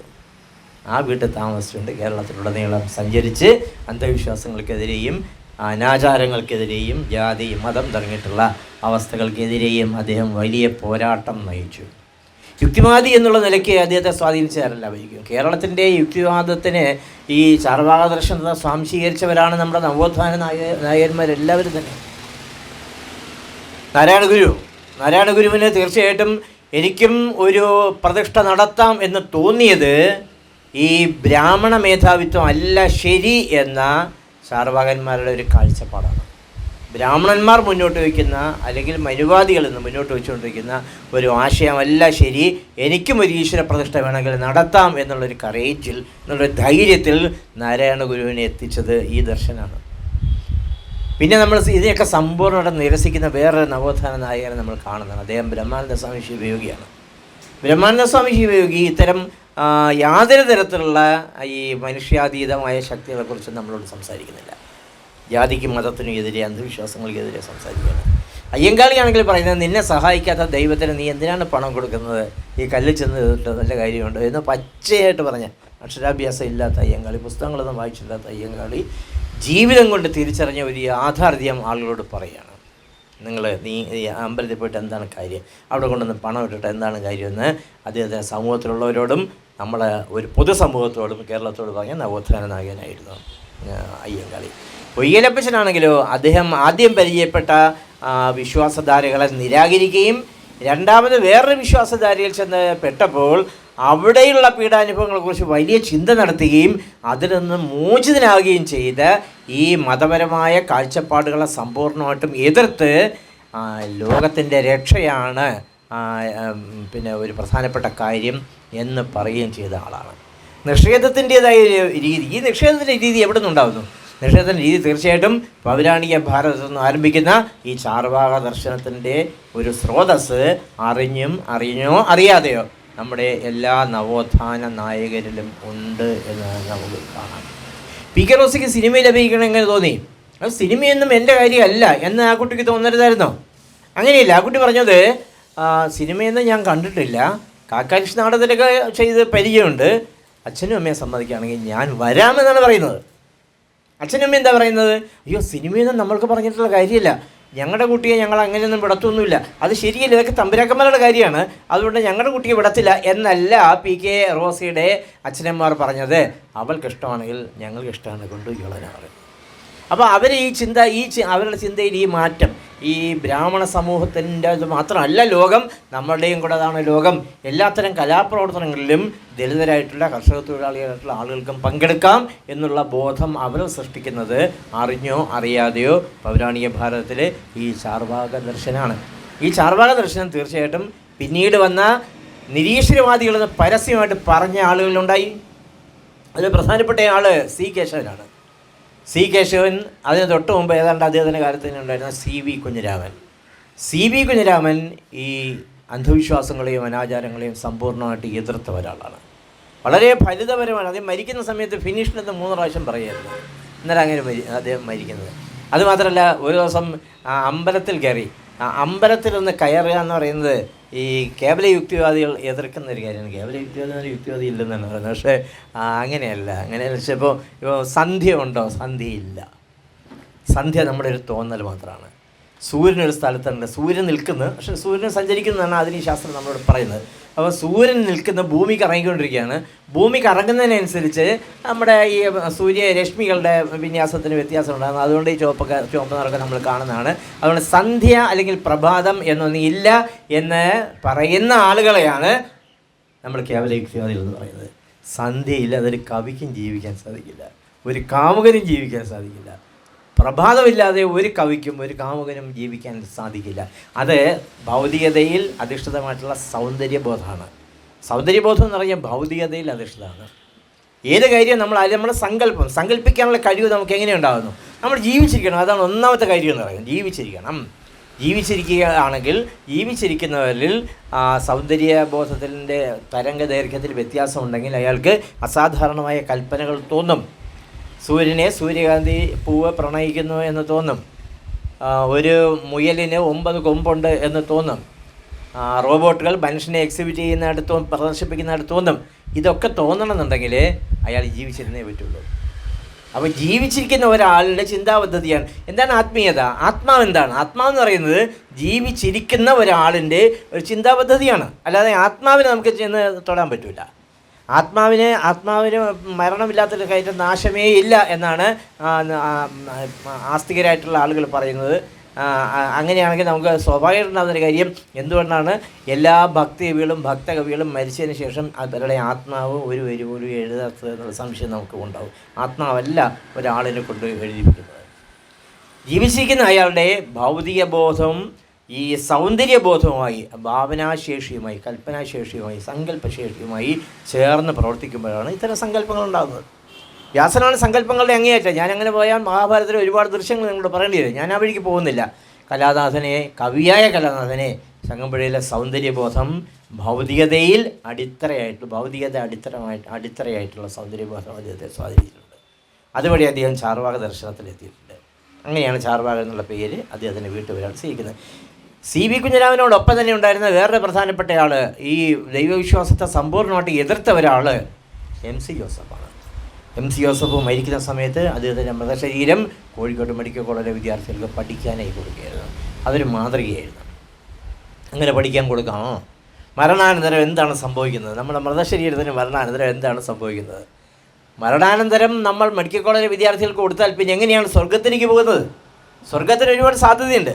ഇവിടെ വെച്ച് മദ്യപിച്ചില്ലെങ്കിൽ നിങ്ങൾക്ക് അവിടെ ഇഷ്ടംപോലെ ബിയർ പാർലറോ ഇഷ്ടംപോലെ ബിവറേഴ്സിൻ്റെ ഔട്ട്ലെറ്റുകളോ ഒക്കെയുണ്ട് സ്വർഗത്തിൽ.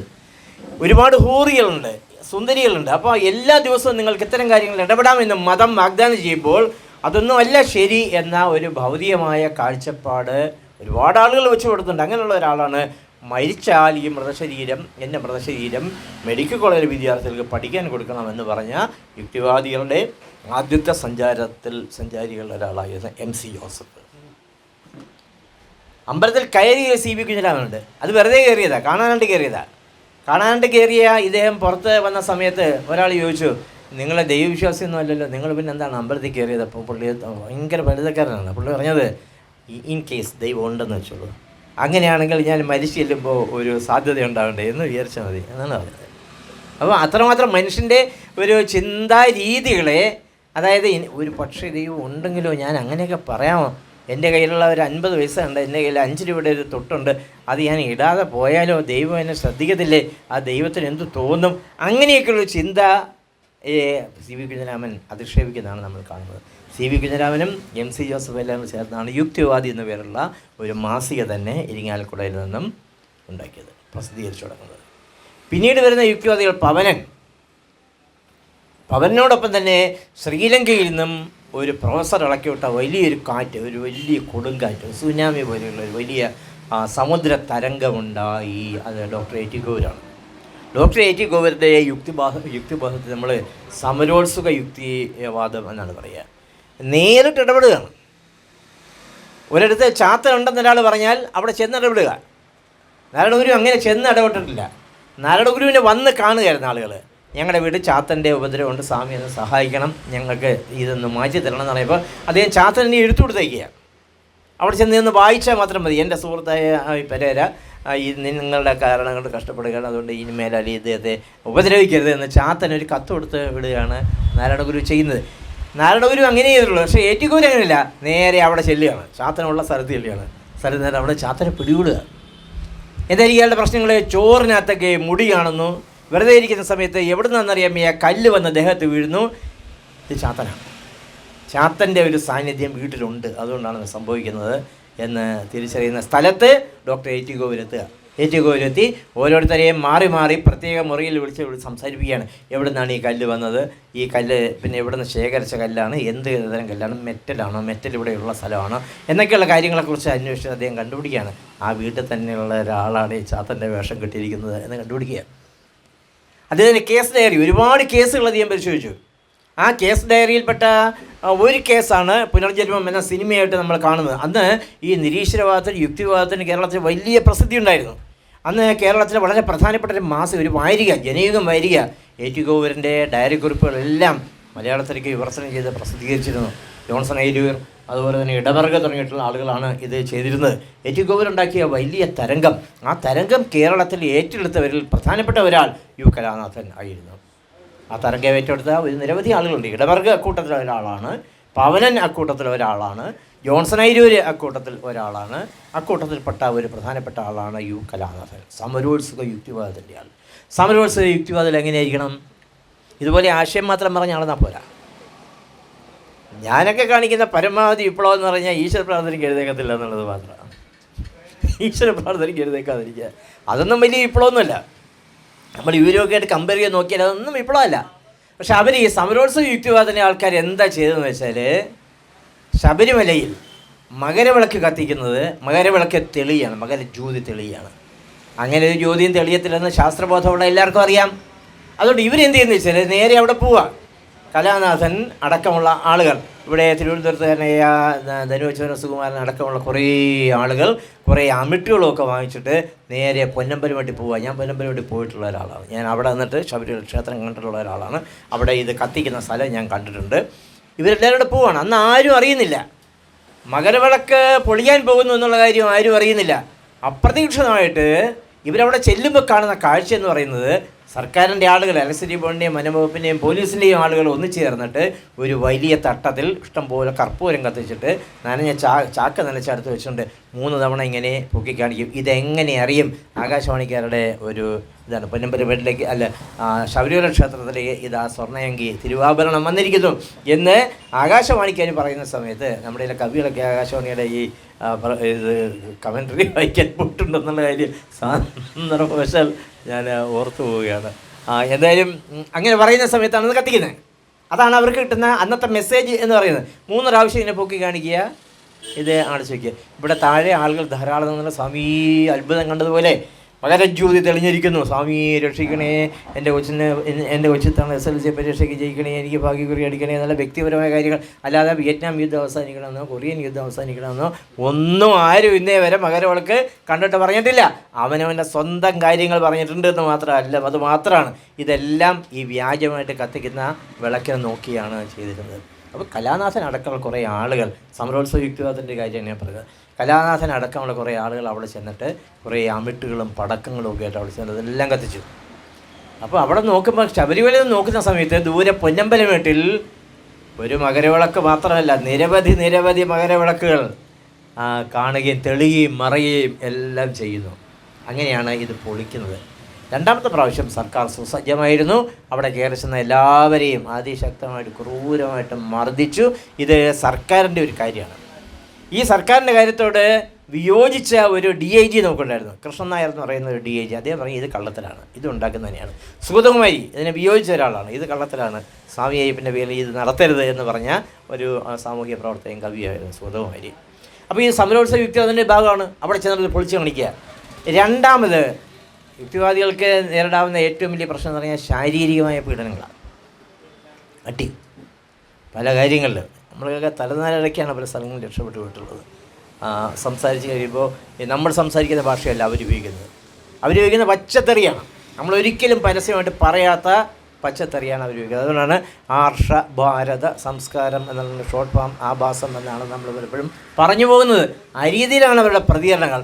യൂട്യൂബിൽ എൻ്റെ വർത്തമാനമുണ്ട്, ആ വർത്തമാനത്തിന് താഴെ അവർ എഴുതിയിട്ടിരിക്കുന്ന പച്ചത്തെറിയുണ്ട്. ഒരു തെറി പോലും ഞാൻ വായിച്ചിട്ടില്ല. എന്താ കാര്യം എന്ന് വെച്ചാൽ, ഞാൻ മരിച്ചതിന് ശേഷം ഈ തെറി അവിടെ കിടക്കണം, മറ്റുള്ളവർ ഇനി വരാൻ പോകുന്ന കുട്ടികൾ അറിയണം. ഇത് എൻ്റെ പ്രസംഗം കേൾക്കുമ്പോൾ അതിനകത്തെങ്ങും ഒറ്റ തെറിവാചകവുമില്ല.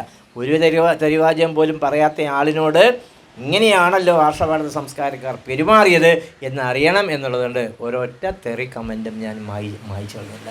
ഇതാണ് അവരുടെ സമീപനം. അപ്പോൾ ശാരീരികമായ പ്രശ്നം അവരുടെ ഒരു വലിയ വിഷയമാണ്, അടിച്ചു തോൽപ്പിക്കുക എന്നുള്ളതാണ്. അത് ഇന്നും തുടങ്ങിയതല്ല. ഗുരുവായൂർ അമ്പലത്തിൽ എല്ലാവർക്കും പ്രവേശനം നൽകണം എന്ന് പറഞ്ഞിട്ട് കേളപ്പനും AKG ഒക്കെ അവിടെ നിരാഹാരം കിടന്ന സമയത്ത് P. കൃഷ്ണപിള്ളയ്ക്ക് കൊണ്ട മർദ്ദനം വളരെ പ്രസിദ്ധമാണ്.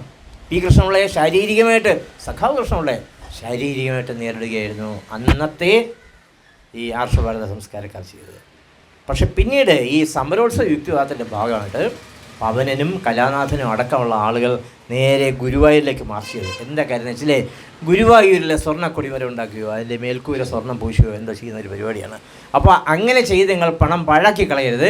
ഇവിടെ ലക്ഷം വീട് പദ്ധതി നടപ്പിലാക്കിക്കൊണ്ടിരിക്കുകയാണ്. പാവങ്ങൾക്ക് വീട് വേണം, ഈ പണത്തിൽ കുറേ ഭാഗം പാവങ്ങൾക്ക് വീട് വയ്ക്കാൻ വേണ്ടി നിങ്ങൾ കൊടുക്കണം എന്ന് പറഞ്ഞിട്ട് നേരെ ഈ ഗുരുവായൂർ ക്ഷേത്രത്തിൻ്റെ കവാടത്തിലേക്ക് മാർച്ച് ചെയ്യുകയായിരുന്നു പവനനും കലാനാഥനും അടക്കമുള്ളവർ ചെയ്ത്. അന്നത്തെ ആർഷഭാരത സംസ്കാരക്കാർ പോതിരെ തല്ലിയവരെ. കലാനാഥ മാസ്റ്റർ ദേഹത്തൊക്കെ ഒരുപാട് അടിയുടെ പാടുകളായിരുന്നു. ഒരുപാട് ഇടമറുകിനെ തല്ലി, അതുപോലെ ഒരുപാട് ആൾക്കാരെ തല്ലി, A.V. ജോസിനെ തല്ലി, ഒരുപാട് ആൾക്കാർ, പാവനനെ തല്ലി, ഒരുപാട് ആൾക്കാരെ തല്ലുകൊണ്ട് പിരിക്കാൻ അവർ ശ്രമിച്ച ഒരു താൽക്കാലികമായിട്ട് അവർ വിജയിച്ച ഒരു കാര്യമാണ് വാസ്തവത്തിൽ ഈ രണ്ടാം ഗുരുവായൂർ സത്യാഗ്രഹം എന്ന് പറയുന്നത്. രണ്ടാം ഗുരുവായൂർ സത്യാഗ്രഹം എന്നാണ് അതിന് പറയുന്നത്.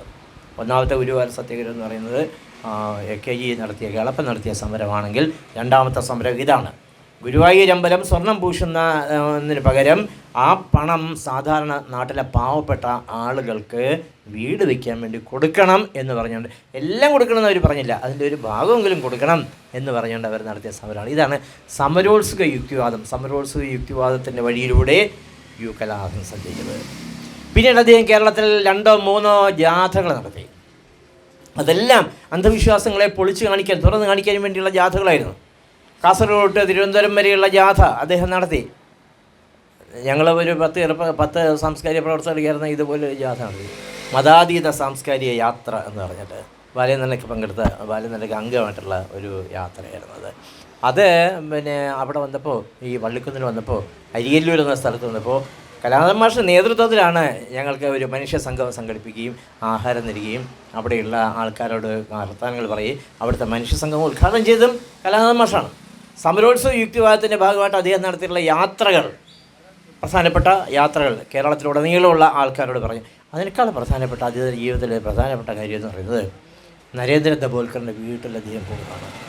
നരേന്ദ്ര ദബോൽക്കറെ നമുക്കറിയാം, മഹാരാഷ്ട്രയിൽ ദുരാചാരം, അന്ധവിശ്വാസങ്ങൾ, ദുർമന്ത്രവാദങ്ങൾ നിരോധിച്ചുകൊണ്ടുള്ള ഒരു നിയമം ഉണ്ടാക്കണം എന്ന് പറഞ്ഞുകൊണ്ട് കരട് ഉണ്ടാക്കി, നിയമത്തിൻ്റെ കരടുണ്ടാക്കി സർക്കാരിന് സമർപ്പിച്ച ആളായിരുന്നു. അവിടുത്തെ യുക്തിവാദികളുടെ നേതാവാണ്. ഗോവിന്ദ് വൻസാരി എന്ന് പറയുമ്പോൾ അദ്ദേഹം യുക്തിവാദിയായിരുന്നു, പക്ഷേ കമ്മ്യൂണിസ്റ്റ് പാർട്ടിക്കാരനായിരുന്നു. CPIയുടെ അഖിലേന്ത്യാ നേതാവായിരുന്നു. എം കൽബുർഗി എന്ന് പറയുമ്പോൾ യുക്തിവാദി തന്നെയാണ്. എങ്കിലും അദ്ദേഹത്തിന് ഈ ബസവണ്ണയുടെ ആ കവിതയായിട്ട് ചിന്താധാരയായിട്ട് അടുപ്പമുണ്ടായിരുന്നു. ഗൗരി ലങ്കേഷ് ആണെങ്കിൽ യുക്തിവാദി തന്നെയായിരുന്നു. A.T. ഗോപൂരിൻ്റെ ഒരു സ്റ്റഡി സർക്കിളുമായിട്ടൊക്കെ ബന്ധമുണ്ടായിരുന്ന ഒരാളായിരുന്നു. ഫാറൂഖ് എന്ന് പറയുന്ന ഒരു യുക്തിവാദി ഇസ്ലാം ടെററിസ്റ്റുകൾ തമിഴ്നാട്ടിൽ വെച്ച് ആക്രമിച്ച് കൊന്നു. അപ്പോൾ ഈ പരമ്പരയിൽപ്പെട്ട ആദ്യത്തെ കൊലപാതകം എന്ന് പറയുന്നത് നരേന്ദ്ര ദബോൽക്കറിൻ്റെ കൊലപാതകമാണ്. നരേന്ദ്ര ദബോൽക്കറിൻ്റെ പ്രശ്നം ഇതായിരുന്നു. അഘോരികൾ എന്ന് പറയുന്ന മനുഷ്യമാംസം കഴിക്കുന്ന ഒരു വിഭാഗമുണ്ട്. അതിപ്പോൾ കൂടിക്കൂടി വരികയാണ്. കൂടിക്കൂടി വന്നിട്ട് ഇന്ത്യ എന്ന് പറഞ്ഞാൽ നഗ്ന സന്യാസിമാരുടെ, നഗ്നരായിട്ട് നടക്കുന്ന ആളുകളുടെ ഒരു നാടാണെന്ന് ലോകത്തിൻ്റെ മുന്നിൽ തെളിഞ്ഞുകൊണ്ടേയിരിക്കുകയാണ്. നിങ്ങൾ യൂട്യൂബ് എടുത്ത് നോക്കിയാൽ, അല്ലെങ്കിൽ ഫേസ്ബുക്ക് എടുത്ത് നോക്കിയാൽ, സോഷ്യൽ മീഡിയയിൽ നിറയെ നഗ്ന സന്യാസിമാരുടെ ചിത്രങ്ങൾ, അവരുടെ പടങ്ങൾ കാണാൻ പറ്റും. ഒരു നൂല് കൊണ്ട് പോലും ശരീരം മറയ്ക്കാത്ത ആളുകൾ. എന്ത് അപമാനമാണിത്! ഏത് യുഗത്തിലാണ് നമ്മൾ ജീവിക്കുന്നത്? വാസ്തവത്തിൽ ഇത്രയും ഇലക്ട്രൽ ബോണ്ട്, തെരഞ്ഞെടുപ്പ് പ്രമാണിച്ച സംഭാവനയും ഒക്കെ വാങ്ങിച്ചല്ലോ, ഒരുപാട് നികുതി പിരിവ് നടത്തിയല്ലോ. ഇതിനകത്ത് കുറച്ച് പൈസ എടുത്ത് ഇവർക്ക് കാവ്യ കൊണ്ടുള്ളൊരു കോണമെങ്കിലും വാങ്ങിച്ചു കൊടുക്കാൻ നരേന്ദ്രമോദി തയ്യാറാകണമെന്നാണ് വളരെ വിനീതമായിട്ട്, സാന്ദർഭികമായിട്ട് എനിക്ക് പറയാം. അത്രമാത്രം ആക്ഷേപമാണിത്. അതുപോലെ സൈമൺ ബ്രിട്ടോയുടെ ബില്ല് വളരെ പ്രധാനപ്പെട്ട ബില്ല്. അതായത് മരിച്ചു കഴിഞ്ഞാൽ ഒരാൾ അയാളുടെ മൃതശരീരം എന്ത് ചെയ്യണമെന്ന് അയാൾക്ക് തീരുമാനിക്കാം. അങ്ങനെയൊരു കേട്ടുകേൾവി പോലും ഇല്ലാത്തൊരു ബില്ലാണ്. നമ്മൾ മരിച്ചു കഴിഞ്ഞാൽ എന്ത് ചെയ്യണം? നമ്മൾ മതവിശ്വാസി അല്ല എന്നുണ്ടെങ്കിൽ മതവിശ്വാസത്തിൻ്റേതായിട്ടുള്ള ആചാരങ്ങളൊന്നും നടത്താതെ നമ്മളുടെ ഇഷ്ടം അനുസരിച്ച് നിങ്ങളെ ദഹിപ്പിക്കണോ, അതോ കുഴിച്ചിടണോ, അതോ മെഡിക്കൽ കോളേജിൽ കൊടുക്കണോ, എന്താണെന്ന് വെച്ചാൽ ചെയ്യാൻ പറ്റിയ ഒരു നിയമനിർമ്മാണമായിരുന്നു സൈമൺ ബ്രിട്ടോ ആഗ്രഹിച്ചിരുന്നത്. അങ്ങനെ ചില ആൾ ഇത് നടന്നില്ല.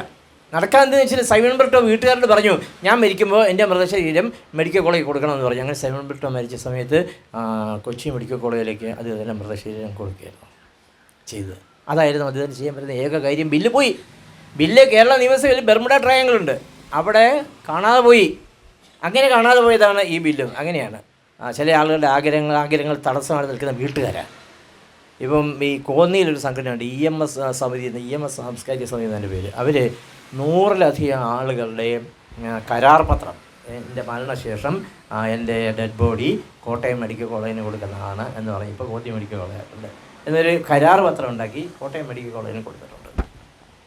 അതിലൊരാൾ മരിച്ച സമയത്ത് അങ്ങനെ മെഡിക്കൽ കോളേജ് കൊടുക്കാനായിട്ട് എല്ലാം ഏർപ്പാടൊക്കെ ചെയ്ത സമയത്ത് അയാളുടെ ഒരു അനന്തരവൻ, കയ്യിൽ കെട്ടൊക്കെ ഉള്ള ഒരാൾ എന്ന് പറഞ്ഞാൽ, എൻ്റെ അമ്മാമനെ മെഡിക്കൽ കോളേജിൽ കൊണ്ട് വലിച്ച് കീറി കുടലും കരളും ഒന്നും എടുക്കാൻ ഞാൻ സമ്മതിക്കത്തില്ല അതുകൊണ്ട് ബഹളം ഉണ്ടാക്കുക. എന്ത് ചെയ്യാൻ പറ്റും? ആ സമയത്ത് ഏതാണ്ട് അർദ്ധബോധാവസ്ഥയിൽ കിടന്ന് അയാളുടെ ഭാര്യ ഇറങ്ങി എന്നൊരു പറഞ്ഞു, അദ്ദേഹത്തിൻ്റെ അവകാശം ഞാനാണ്, നീയല്ല. അദ്ദേഹം ഈ കരാർ പത്രം എൻ്റെയും, എൻ്റെ മൃതശരീരം കൊടുക്കണം എന്നുള്ള കരാർ പത്രം എഴുതി അവിടെ കൊടുത്തിട്ടുണ്ട്. അതുകൊണ്ട് ഈ മൃതശരീരം, എൻ്റെ ഭർത്താവിൻ്റെ മൃതശരീരം എന്ത് ചെയ്യണമെന്ന് ഞാൻ തീരുമാനിക്കും, നീ തീരുമാനിക്കണ്ട. മൃതശരീരം മെഡിക്കൽ കോളേജിന് കൊടുക്കണം എന്ന് ധൈര്യത്തോടെ, ചങ്കൂറ്റത്തോടെ ഒരു സ്ത്രീ പറഞ്ഞു, ഭാര്യ പറഞ്ഞു. അങ്ങനെ പറഞ്ഞതിൻ്റെ അടിസ്ഥാനത്തിൽ ആ മൃതശരീരം കൊടുക്കാൻ പറ്റി. ഒരു ബില്ലുണ്ടെങ്കിലോ നടക്കും. ഞാനും ഈ ബാലേന്ദ്രൻ ജോലി ചെയ്ത DP ഓഫീസിൽ ഒരാളുണ്ടായിരുന്നു, ഭയങ്കരമായിട്ട് മദ്യപിക്കുന്ന ഒരാളാണ്. ഭയങ്കര മദ്യപാനം. വൈകുന്നേരം മദ്യപിച്ചിട്ട് വഴിയിലേക്ക് കിടക്കുക, കൂടെയുള്ള ആളുകളുടെ അടുത്ത് പൊക്കിയെടുത്താണ് പുള്ളി ഒരു ശവഘോഷയാത്ര പോലെയാണ് വീട്ടിൽ കൊണ്ടുവന്നാക്കുന്നത്. പുള്ളിയുടെ വീട്ടുകാരി എടുക്കുന്നു പറഞ്ഞു, ഞാൻ മരിക്കുന്ന സമയത്ത് എൻ്റെ മൃതശരീരം മെഡിക്കൽ കോളേജിന് കൊടുക്കണമെന്ന് പറഞ്ഞു. ആ വീട്ടുകാർ പറഞ്ഞ് തീർച്ചയായിട്ടും കൊടുക്കും, അങ്ങനെയെങ്കിലും നിങ്ങളെ കൊണ്ട് ഉപകാരം നാട്ടുകാർക്ക് ഉണ്ടാകട്ടെ എന്ന് പറഞ്ഞിട്ട് അവർ സമ്മതിച്ചു. പക്ഷേ കുറേ നാൾ കഴിഞ്ഞ് പുള്ളി മരിച്ചു, കൊടുത്തില്ല. അപ്പോൾ ഒരാൾ അവരോട് ചോദിച്ചു, അതെന്താ ചേച്ചി കൊടുക്കാതിരുന്നത്?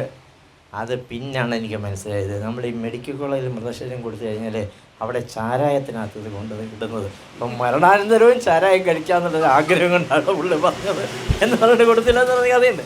അപ്പോൾ നമ്മളുടെ മൃതശരീരം എന്ത് ചെയ്യണം എന്നുള്ളത് നമുക്ക് തീരുമാനിക്കാം. ഇതായിരുന്നു ആ ബില്ലിൻ്റെ ഉള്ളടക്കം, സൈമൺ ബ്രിട്ടോയുടെ ബില്ലിൻ്റെ ഉള്ളടക്കം. കലാധരൻ മാഷ് കൊണ്ട് കൊടുത്ത ബില്ലിൻ്റെ ഉള്ളടക്കം എന്ന് പറഞ്ഞാൽ, കേരളത്തിൽ ദുർമന്ത്രവാദങ്ങൾ നടക്കുന്നുണ്ട്, കേരളത്തിൽ അത്തരം അന്ധവിശ്വാസങ്ങളുടെ വലിയ സാന്നിധ്യമുണ്ട്, അത് നിയന്ത്രിക്കുവാൻ അന്ധവിശ്വാസ നിരോധന ബില്ലുണ്ടാക്കണം, അല്ലെങ്കിൽ ദുർമന്ത്രവാദത്തെ നിരോധിച്ചുകൊണ്ടൊരു ബില്ലുണ്ടാക്കണം. ബില്ല് കാണാതെ പോയി. 2 മന്ത്രിസഭയ്ക്കും കൊണ്ടുവന്ന് കൊടുത്താണ്, ഈ ബില്ല് കാണാതെ പോയി. അതിൻ്റെ ഫലം എന്താണ്? കോന്നിയിൽ നരബലി സംഭവിച്ചു. 2 പാവപ്പെട്ട സ്ത്രീകളെ, ഭാഗ്യകറി വിട്ടുകൊണ്ടുവന്ന സ്ത്രീയെ പ്രലോഭിപ്പിച്ചു കൊണ്ടുവന്ന് കഴുത്തറുത്ത് കൊന്നു. വേറൊരു സ്ത്രീയെ, സിനിമയിൽ അഭിനയിക്കണമൊക്കെ താല്പര്യമുള്ളൊരു സ്ത്രീയെ കോന്നിയിലെ വീട്ടിൽ കൊണ്ടുവന്ന്, എലന്തൂർ എന്ന് പറയുന്ന സ്ഥലത്തെ വീട്ടിൽ കൊണ്ടുവന്ന് കൊന്നു. കേരളത്തിൽ നരബലി നടന്നിരിക്കുന്നു. പുതിയ കാലത്ത് കേരളത്തിൽ നരബലി നടന്നിരിക്കുന്നു. ഈ നരബലിയൊക്കെ ഒഴിവാക്കാനുള്ള ഒരു ബില്ലാണ്, നിയമനിർമ്മാണമാണ് യു കലാനാഥൻ ആവശ്യപ്പെട്ടത്. അത് ദബോൽക്കറിൽ നിന്നും അദ്ദേഹത്തിന് കിട്ടിയ ഒരു പ്രചോദനമാണ്. ഇതെല്ലാം കഴിഞ്ഞിട്ട് പിന്നെ നമ്മൾ കലാനാഥനെ കാണുന്നത് ഫിറ എന്നൊരു സംഘടനയുടെ അഖിലേന്ത്യാ തലത്തിൽ പ്രവർത്തിക്കുന്ന ആളായിട്ടാണ്. എന്ന് പറഞ്ഞാൽ ഇന്ത്യയിലെ റാഷണലിസ്റ്റുകളുടെ, നിരീശ്വരവാദികളുടെ, യുക്തിവാദികളുടെ ഒരു അഖിലേന്ത്യാ സംഘടനയാണ് ഫിറ എന്ന സംഘടന. അതിൻ്റെ സെക്രട്ടറിയായിട്ട് അദ്ദേഹം പ്രവർത്തിക്കുക. അപ്പോൾ കേരളത്തിൽ നിന്ന് അദ്ദേഹം പോകുന്നു, മറ്റ് സംസ്ഥാനങ്ങളിൽ, ഉത്തരേന്ത്യൻ സംസ്ഥാനങ്ങളിലെല്ലാം ചെന്നിട്ട് ഈ ശാസ്ത്രീയമായ കാര്യങ്ങൾ പറയുന്നു.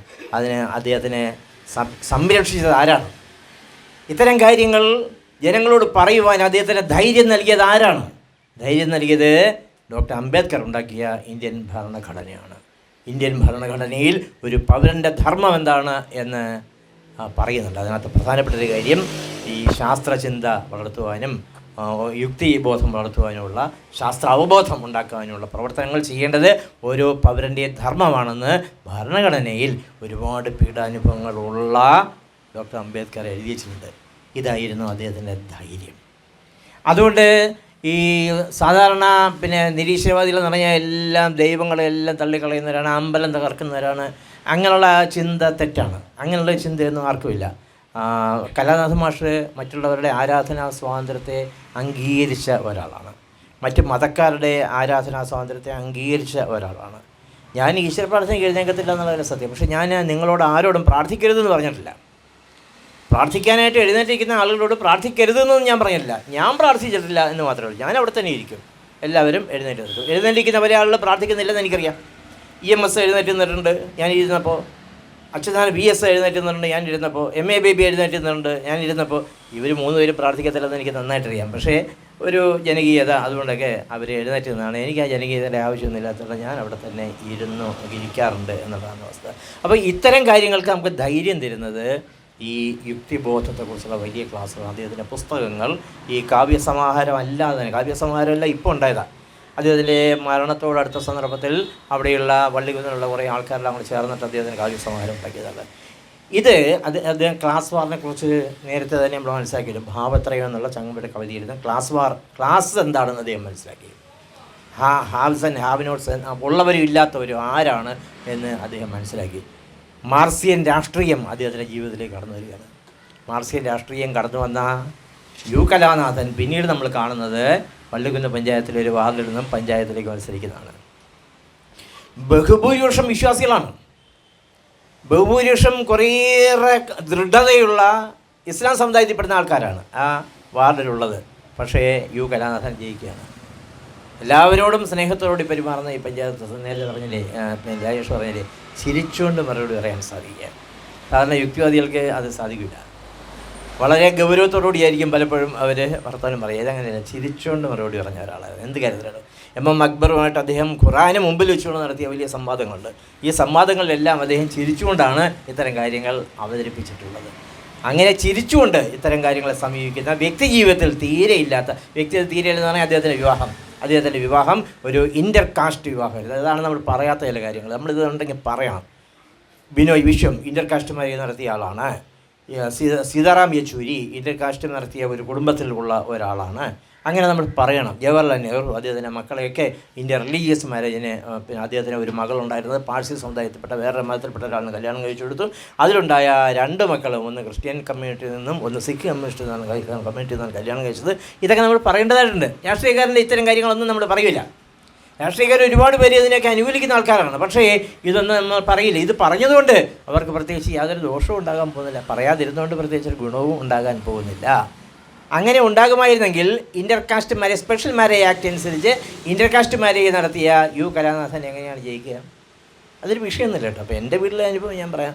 എൻ്റെ വീട്ടുകാർ അമ്പലത്തിൽ പോകുന്ന ഒരാളല്ല, അവരമ്പലത്തിൽ പോയി പ്രാർത്ഥിക്കുന്ന ആളല്ല. ബ്ലോക്ക് പഞ്ചായത്ത് തിരഞ്ഞെടുപ്പിൽ അരിവാൾ ചുറ്റി നക്ഷത്ര അടയാളത്തിൽ മത്സരിക്കുകയാണ്. എതിർ സ്ഥാനാർത്ഥി കോൺഗ്രസ് സ്ഥാനാർത്ഥിയാണ്. അമ്പലത്തിൽ നിന്ന് ഇറങ്ങിയിട്ടില്ല അവർ. വോട്ടെണ്ണുന്ന സ്ഥലത്ത് പോലും അവർ വന്നില്ല. വോട്ടെണ്ണുന്ന ദിവസം എല്ലാം അവർ അമ്പലത്തിന് മുമ്പിൽ മുട്ടുകുത്തി നിന്നും പിന്നെ സാഷ്ടാംഗം പ്രണമിച്ചും പ്രാർത്ഥിക്കുകയായിരുന്നു. പക്ഷേ റിസൾട്ട് വന്നപ്പോൾ ഈ അവിശ്വാസിയായിട്ടുള്ള ആൾ ജയിച്ചു. ഇതൊന്നൊരു വിഷയമല്ല, ജനങ്ങൾക്കൊന്നും വിഷയമല്ല. ജനങ്ങളോടൊപ്പം നിൽക്കുന്നത് ആരാണോ? പന്നീൻ്റെ വിധം ജയിച്ചില്ലേ ഒരു തവണ? KV സുരേന്ദ്രനാണ് ജയിച്ചില്ല. ഇവരാരെങ്കിലും അമ്പലത്തിൽ പോകുന്ന നമ്മൾ കണ്ടിട്ടുണ്ടോ? PK വാസനാർ ജയിച്ചില്ലേ?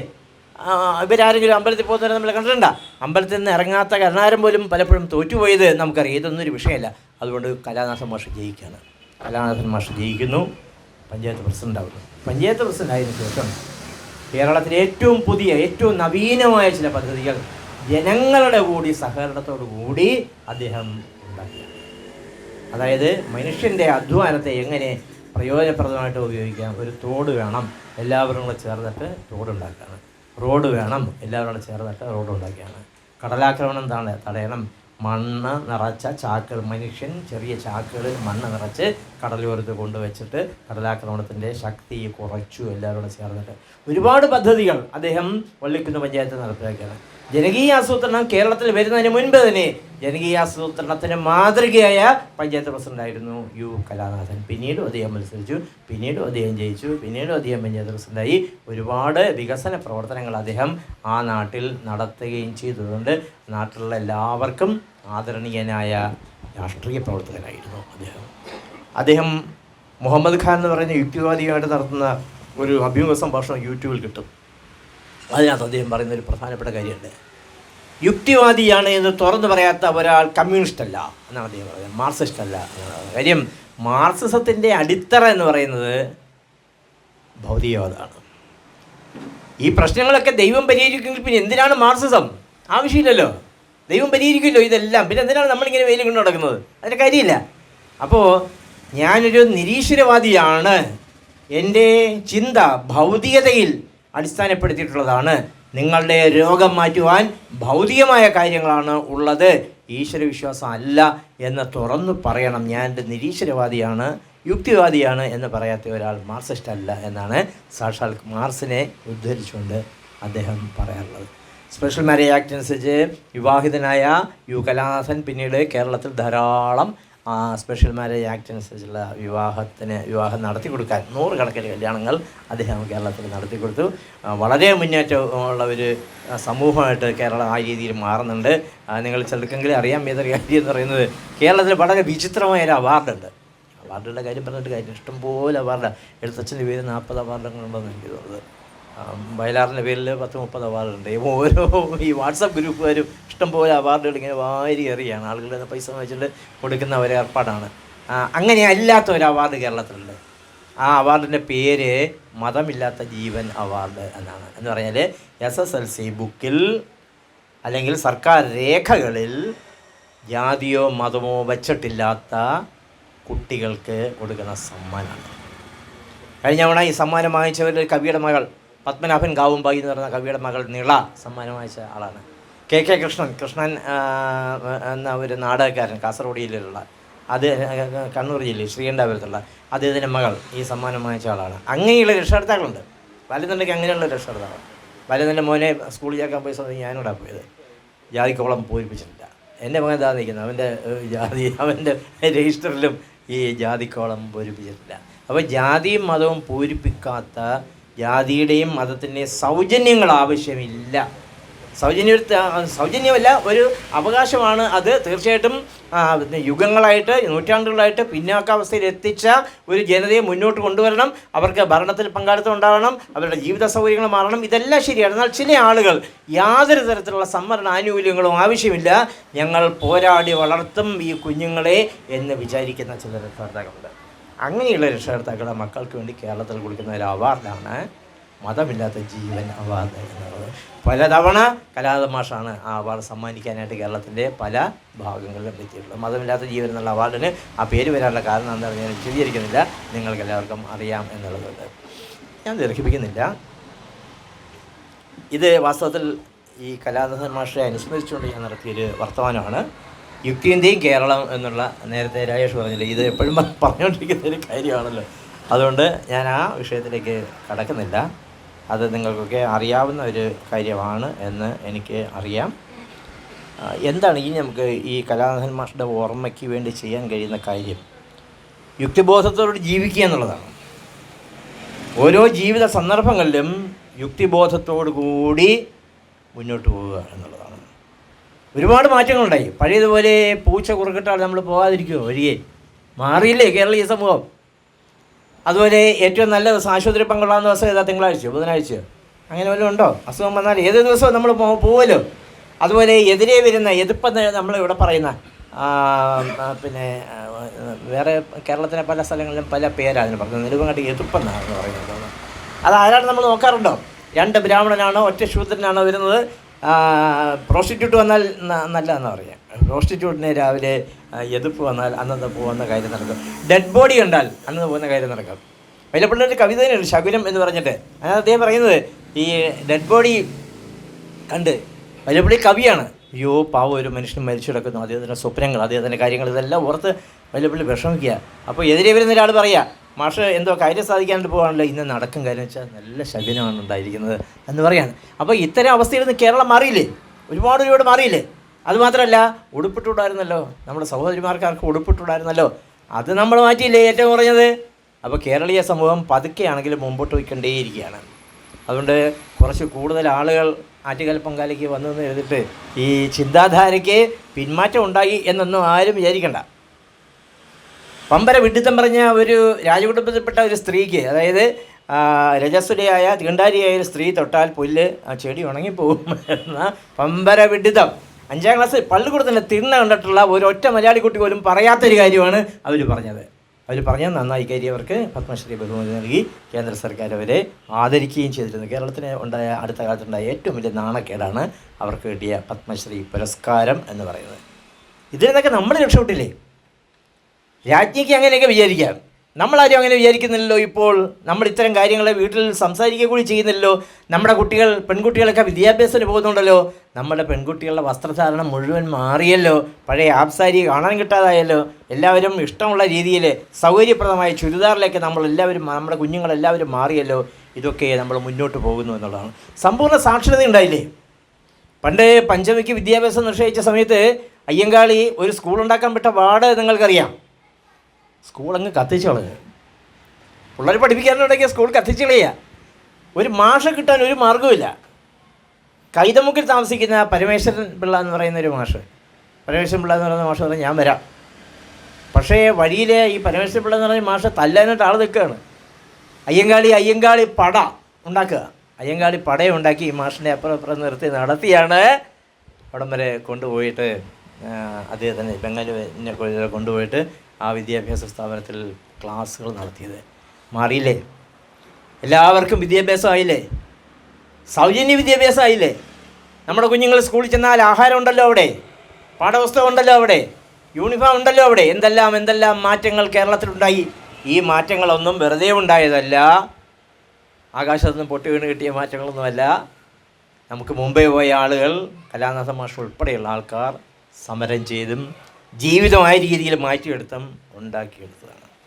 ഇനിയിപ്പോൾ ഇതിന് ശേഷം സംസാരിക്കാൻ പോകുന്നത് ദളിത് ബന്ധു എൻഗേജേഴ്സിനെ കുറിച്ചാണ്. ഇതുപോലെയൊരു പോരാളിയായിരുന്നു അത്. എനിക്കത് വലിയൊരു അറിവുണ്ട്. വൈക്കം സത്യാഗ്രഹം എന്ന് പറയുന്നത് നമ്മൾ ഈ പറയുന്ന ഇപ്പം 100 വയസ്സായല്ലോ, ഈ 100 വർഷം മുൻപ് വൈക്കത്ത് ഉണ്ടായ ഒരു സത്യാഗ്രഹം അല്ല, മറിച്ച് അതിന് മുൻപ് ദളവാക്കുളം എന്നൊരു സ്ഥലമുണ്ട് വൈക്കത്ത്, വൈക്കം അമ്പലത്തിൻ്റെ തൊട്ടപ്പുറത്ത്. ആ ദളവാക്കുളം എന്ന് പറയുന്നത് വൈക്കത്തെ ക്ഷേത്ര പരിസരത്തോടെ നടക്കാൻ മുന്നോട്ട് വന്ന ചെറുപ്പക്കാരെ ദളവ കഴുത്തറുത്ത് കൊന്ന് ഉപേക്ഷിച്ച സ്ഥലമാണ്, കുളത്തിൽ ഉപേക്ഷിക്കുന്നത്. ആ സ്ഥലത്തിനെയാണ് നമ്മൾ ദളവാക്കുളം എന്ന് പറഞ്ഞിരുന്നത്. അത് നികത്തി അവിടെയാണ് ഇപ്പോൾ വൈക്കം പ്രൈവറ്റ് ബസ് സ്റ്റാൻഡ് ഉണ്ടാക്കിയിരിക്കുന്നത്. ആ ചരിത്ര സ്മാരകമൊന്നും സംരക്ഷിക്കാൻ നമുക്ക് സാധിച്ചില്ല. ഇടത് ഗവൺമെൻറ്റിനും സാധിച്ചില്ല, വലത് ഗവൺമെൻറ്റിനും സാധിച്ചില്ല. അതാണ് സ്ഥിതി. അപ്പോൾ ഈ ബോധ്യം കേരളീയരുടെ മുമ്പിൽ ആദ്യം തുറന്നു പറയുന്നത് ദളിത് ബന്ധു എൻഗേജേഴ്സാണ്. അദ്ദേഹത്തിൻ്റെ പുസ്തകത്തിലൂടെ ഒരുപാട് പുസ്തകങ്ങൾ, 100ഓളം പുസ്തകങ്ങൾ അദ്ദേഹത്തിനുണ്ട്. ഞാൻ അദ്ദേഹത്തെ പലതവണ കണ്ടിട്ടുണ്ട്, അടുത്തിരുന്ന് വർത്തമാനം പറഞ്ഞിട്ടുണ്ട്. അവസാനം ഞാൻ കാണുമ്പോൾ അദ്ദേഹം പറഞ്ഞാൽ ഞാൻ ശവക്കല്ലറ കെട്ടിയിട്ടുണ്ട്, ഞാൻ മരിക്കുമ്പോൾ ഈ ശവക്കല്ലറയിൽ എന്നെ അടക്കണം. ഞാൻ പറഞ്ഞ ആരോടെങ്കിലും പ്രത്യേകിച്ച് പറയുന്നുണ്ടോ? DHRMകാർക്ക് എഴുതി കൊടുത്തിട്ടുണ്ട് 1 സെൻറ്റ് ഭൂമി എന്നാണ് അദ്ദേഹം എന്നോട് പറഞ്ഞത്. എനിക്ക് ശവസംസ്കാരത്തിന് പോകാൻ സാധിച്ചില്ല. അത് പോട്ടെ, ഞാൻ അവസാനിപ്പിക്കുകയാണ്. എൻ്റെ മുമ്പിലിരുന്ന് കലാനാഥൻ മാഷ് കേട്ട ഒരു കവിത, എന്നെ ഏറ്റവും കൂടുതൽ അഭിനന്ദിച്ച ഒരു കവിത, അദ്ദേഹത്തിൻ്റെ ഓർമ്മയ്ക്ക് വേണ്ടി ഞാൻ ചൊല്ലുന്നു. ചാർവാകൻ എന്ന കവിത. അഗ്നിയും ഹിമവും മുഖാമുഖം കാണുന്ന സുപ്രഭാതം, പുഷ്പവും പക്ഷിയും പ്രത്യക്ഷമാകുന്ന സുപ്രഭാതം, ഉപ്പുകുമിഞ്ഞ പോലദ്രി അതിനപ്പുറം അത്തിനും തോന്തകച്ചോട് വെച്ചങ്ങനെ വിത്തിട്ടു പോകും കൃഷിസ്ഥലം, വെൺകരടി സ്വപ്നത്തിലെന്ന പോൽ ഗായത്രി ചൊല്ലുന്ന ഗർഭഗൃഹം, വൃദ്ധതാപസർ പ്രാപിച്ചു വൃത്തികേടാക്കിയ വേദക്കിടാത്തികൾ, കത്തി നിവർന്ന വിളക്ക് ചാർവാകൻ, ജടയിൽ കുരുങ്ങിയ ദർഭത്തുരുമ്പുകൾ പുഴയിലേക്കിട്ട് പുലർച്ചയിലേക്കിട്ട്, പച്ചകെടുത്തി പുലഭ്യത്തിലേക്കിട്ട്, പുച്ഛം പുരട്ടി പുരീഷത്തിലേക്കിട്ട്, പരിധിയില്ലാത്ത മഹാസംശയങ്ങളാൽ പ്രകൃതിയെ ചോദ്യശരത്തുമ്പിൽ മുട്ടിച്ച് വിഷമക്കഷായം കൊടുത്ത് വിഷക്കോളു പുറമേക്കെടുത്ത് എറിയുന്നു ചാർവാകൻ, ലക്ഷ്യം കുലച്ച ധനുസ് ചാർവാകൻ. സിദ്ധ ബൃഹസ്പതി ഉത്തരം നൽകാതെ ചക്ഷുസിനാലേ വിടർത്തിയ മാനസതൃഷ്ണാരവിന്ദം സുഗന്ധം പരത്തുന്നു.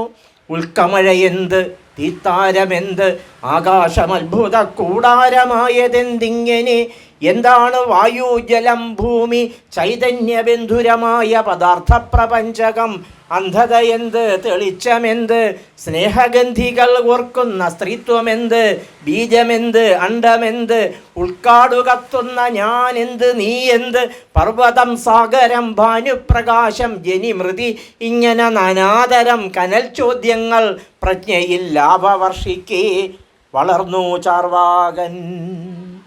നേരേത് കാരണമരത്തിൻ്റെ നാരായ വേരേത് നാരേത്, അരുളേത് പൊരുളേത്, നെരിയാണി എരിയുന്ന വെയിലത്തു നിന്നു മഴയത്തിരുന്നു, മണലിൽ നടന്നീറ്റുപുരയിൽ കടന്നു മരണക്കിടക്കതന്നരികത്തലഞ്ഞു അന്വേഷണത്തിനനന്തയാമങ്ങളിൽ കണ്ണീരണിഞ്ഞു ചാർവാകൻ ബോധം ചുരത്തിയ വാള് ചാർവാകൻ. ഇല്ല ദൈവം ദേവശാപങ്ങൾ മിഥ്യകൾ ഇല്ലില്ല ജാതിമതങ്ങൾ പരേതർക്കു ചെന്നിരിക്കാനില്ല സ്വർഗവും നരകവും ഇല്ല പരമാത്മാവും ഇല്ല ആത്മമോക്ഷവും മുജ്ജന്മമില്ല പുനർജന്മമില്ല ഒറ്റ ജന്മം നമുക്ക് ഈ ഒറ്റ ജീവിതം. മുളകിലെരിവ് പച്ചമാങ്ങയിൽ പുളിവ് പാവലിൽ കയ്പ് പഴത്തിൽ ഇനിപ്പ് ഇതുപോലെ നൈസർഗികം മർത്യബോധം ഇതിൽ ഈശ്വരനില്ല കാര്യവിചാരം ചാരുവാക്കിൻ്റെ നെഞ്ചൂക്ക് ചാർവാകൻ. വേശ്യയും പൂണൂലണിഞ്ഞ പുരോഹിത വേശ്യനും വേണ്ട സുരവേണ്ട ദാസിമാരോടൊത്തു ദൈവീക സുരതവും വേണ്ട. പെണ്ണിനെ കൊണ്ട് മൃഗലിംഗം ഗ്രഹിപ്പിച്ചു പുണ്യം സ്ഖലിപ്പിക്കും ആഭാസമേധവും അമ്മയെ കൊല്ലുന്ന ശൂരത്വവും വേണ്ട. ജീവികുലത്തെ മറന്നു ഹോമപ്പുക മാരിവെയ്ക്കുമെന്നോർത്തിരിക്കും വിഡ്ഢി രാജാവ് വേണ്ട രാജർഷിയും വേണ്ട ചെങ്കോൽ കറുപ്പിച്ച മിന്നൽ ചാർവാകൻ. അച്ഛനോട് എന്തിത്ര ശത്രുത, മേലേക്ക് രക്ഷപ്പെടുത്തുവാൻ മാർഗം ബലിയെങ്കിൽ പാവം മൃഗത്തിനെ മാറ്റി പിതാവിനെ സ്നേഹപൂർവ്വം ബലി നൽകാത്തതെന്തു നീ? തെറ്റാണു യജ്ഞം മയിത്തമ്പുല വ്രതം ഭസ്മം പുരട്ടൽ ലക്ഷാർച്ചന സ്തോത്രങ്ങൾ തെറ്റാണു ജ്യോത്സ്യപ്പുലമ്പലും തുള്ളലും അർത്ഥമില്ലാത്തതീ ശ്രാദ്ധവും ഹോത്രവും പ്രാർത്ഥിച്ചു പ്രാർത്ഥിച്ചു പാഴാക്കിടാതെ ഒറ്റ മാത്രയും അത്രയ്ക്കു ധന്യമീ ജീവിതം. വേദന മുറ്റി തഴച്ചൊരീ വിസ്മയം സ്നേഹിച്ചു സ്നേഹിച്ചു സാർത്ഥകമാക്കണം പട്ടാങ്ങ് ഉണർത്തി നടന്നു ചാർവാകൻ. മറ്റൊരു സന്ധ്യ ചെങ്കണ്ണനാദിത്യനെ നെറ്റിയിൽ ചുംബിച്ചു യാത്രയാക്കിയിടുന്നു. ബുദ്ധിമാന്ദ്യത്താൽ പുരോഹിത കോടതി കൽപ്പിച്ചു കൊല്ലുകി ധിക്കാരരൂപിയെ. കൊന്നാൽ നശിക്കില്ല എന്നു മൺപുറ്റുകൾ കണ്ടു പഠിക്കുകയെന്നു പൂജാരികൾ. ദുർവിധി ചൊല്ലി നദിയും ജനങ്ങളും കൊല്ലരുതേ തേങ്ങി വിത്തും കലപ്പയും. സർപ്പവും സതിയും പരസ്പരം പുൽകുന്ന ക്രുദ്ധരാത്രി. അപ്പുറത്ത് ആന്ധ്യം മുകർന്ന സവർണനാം അഗ്നിഹോത്രി കെട്ടിവരിഞ്ഞിട്ടു തീയിൽ ദഹിപ്പിച്ചു ശുദ്ധരിൽ ശുദ്ധനെ നന്മപിതാവിനെ. തീനാമ്പകറ്റി ഒരു ഊർജപ്രവാഹമായി ലോകായത കാറ്റൊടുത്തിറങ്ങിക്കൊണ്ട് രക്തസാക്ഷിക്കില്ല മൃത്യുവെന്ന് എന്നില ദുഃഖിതനോട് പറഞ്ഞു ചാർവാകൻ. രക്തസാക്ഷിക്ക് ഇല്ല മൃത്യുവെന്ന് എന്നില ദുഃഖിതനോട് പറഞ്ഞു ചാർവാകൻ.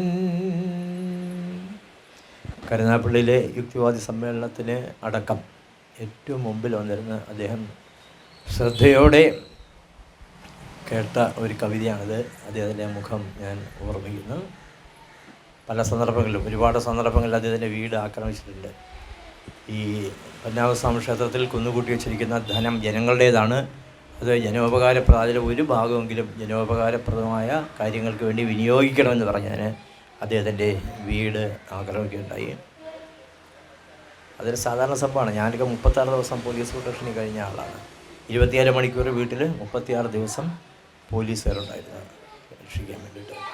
സാധാരണ സംഭവം. പിന്നീട് വേറൊന്നുണ്ടായത് പൊങ്കാലയുടെ അർത്ഥശൂന്യത. പൊങ്കാല എങ്ങനെയാണ് ഒരു നഗരത്തെ വികൃതമാക്കുന്നത് എന്നുള്ളതിനെക്കുറിച്ചൊക്കെ സംസാരിച്ചതിന് അദ്ദേഹത്തിൻ്റെ വീട്ടിൻ്റെ മുമ്പിൽ വന്ന് ആളുകൾ പൊങ്കാലയിടുകയുണ്ടായി. അപ്പോൾ അമ്പലത്തിന് മുമ്പിൽ വന്ന് ഇട്ടാൽ മാത്രമല്ല പുണ്യം കിട്ടുക, അമ്പലവിശ്വാസി അല്ലാത്ത കലാനാഥൻ്റെ വീട്ടിൻ്റെ മുമ്പിൽ നിന്ന് പൊങ്കാല ഇട്ടാലും പുണ്യം കിട്ടുമെന്ന് വിചാരിക്കുന്ന ഒരു ജനതയാണ് കേരളീയർ എന്നാണ് എനിക്ക് തോന്നുന്നത്. ഞാൻ നിർത്തട്ടെ. നമസ്കാരം.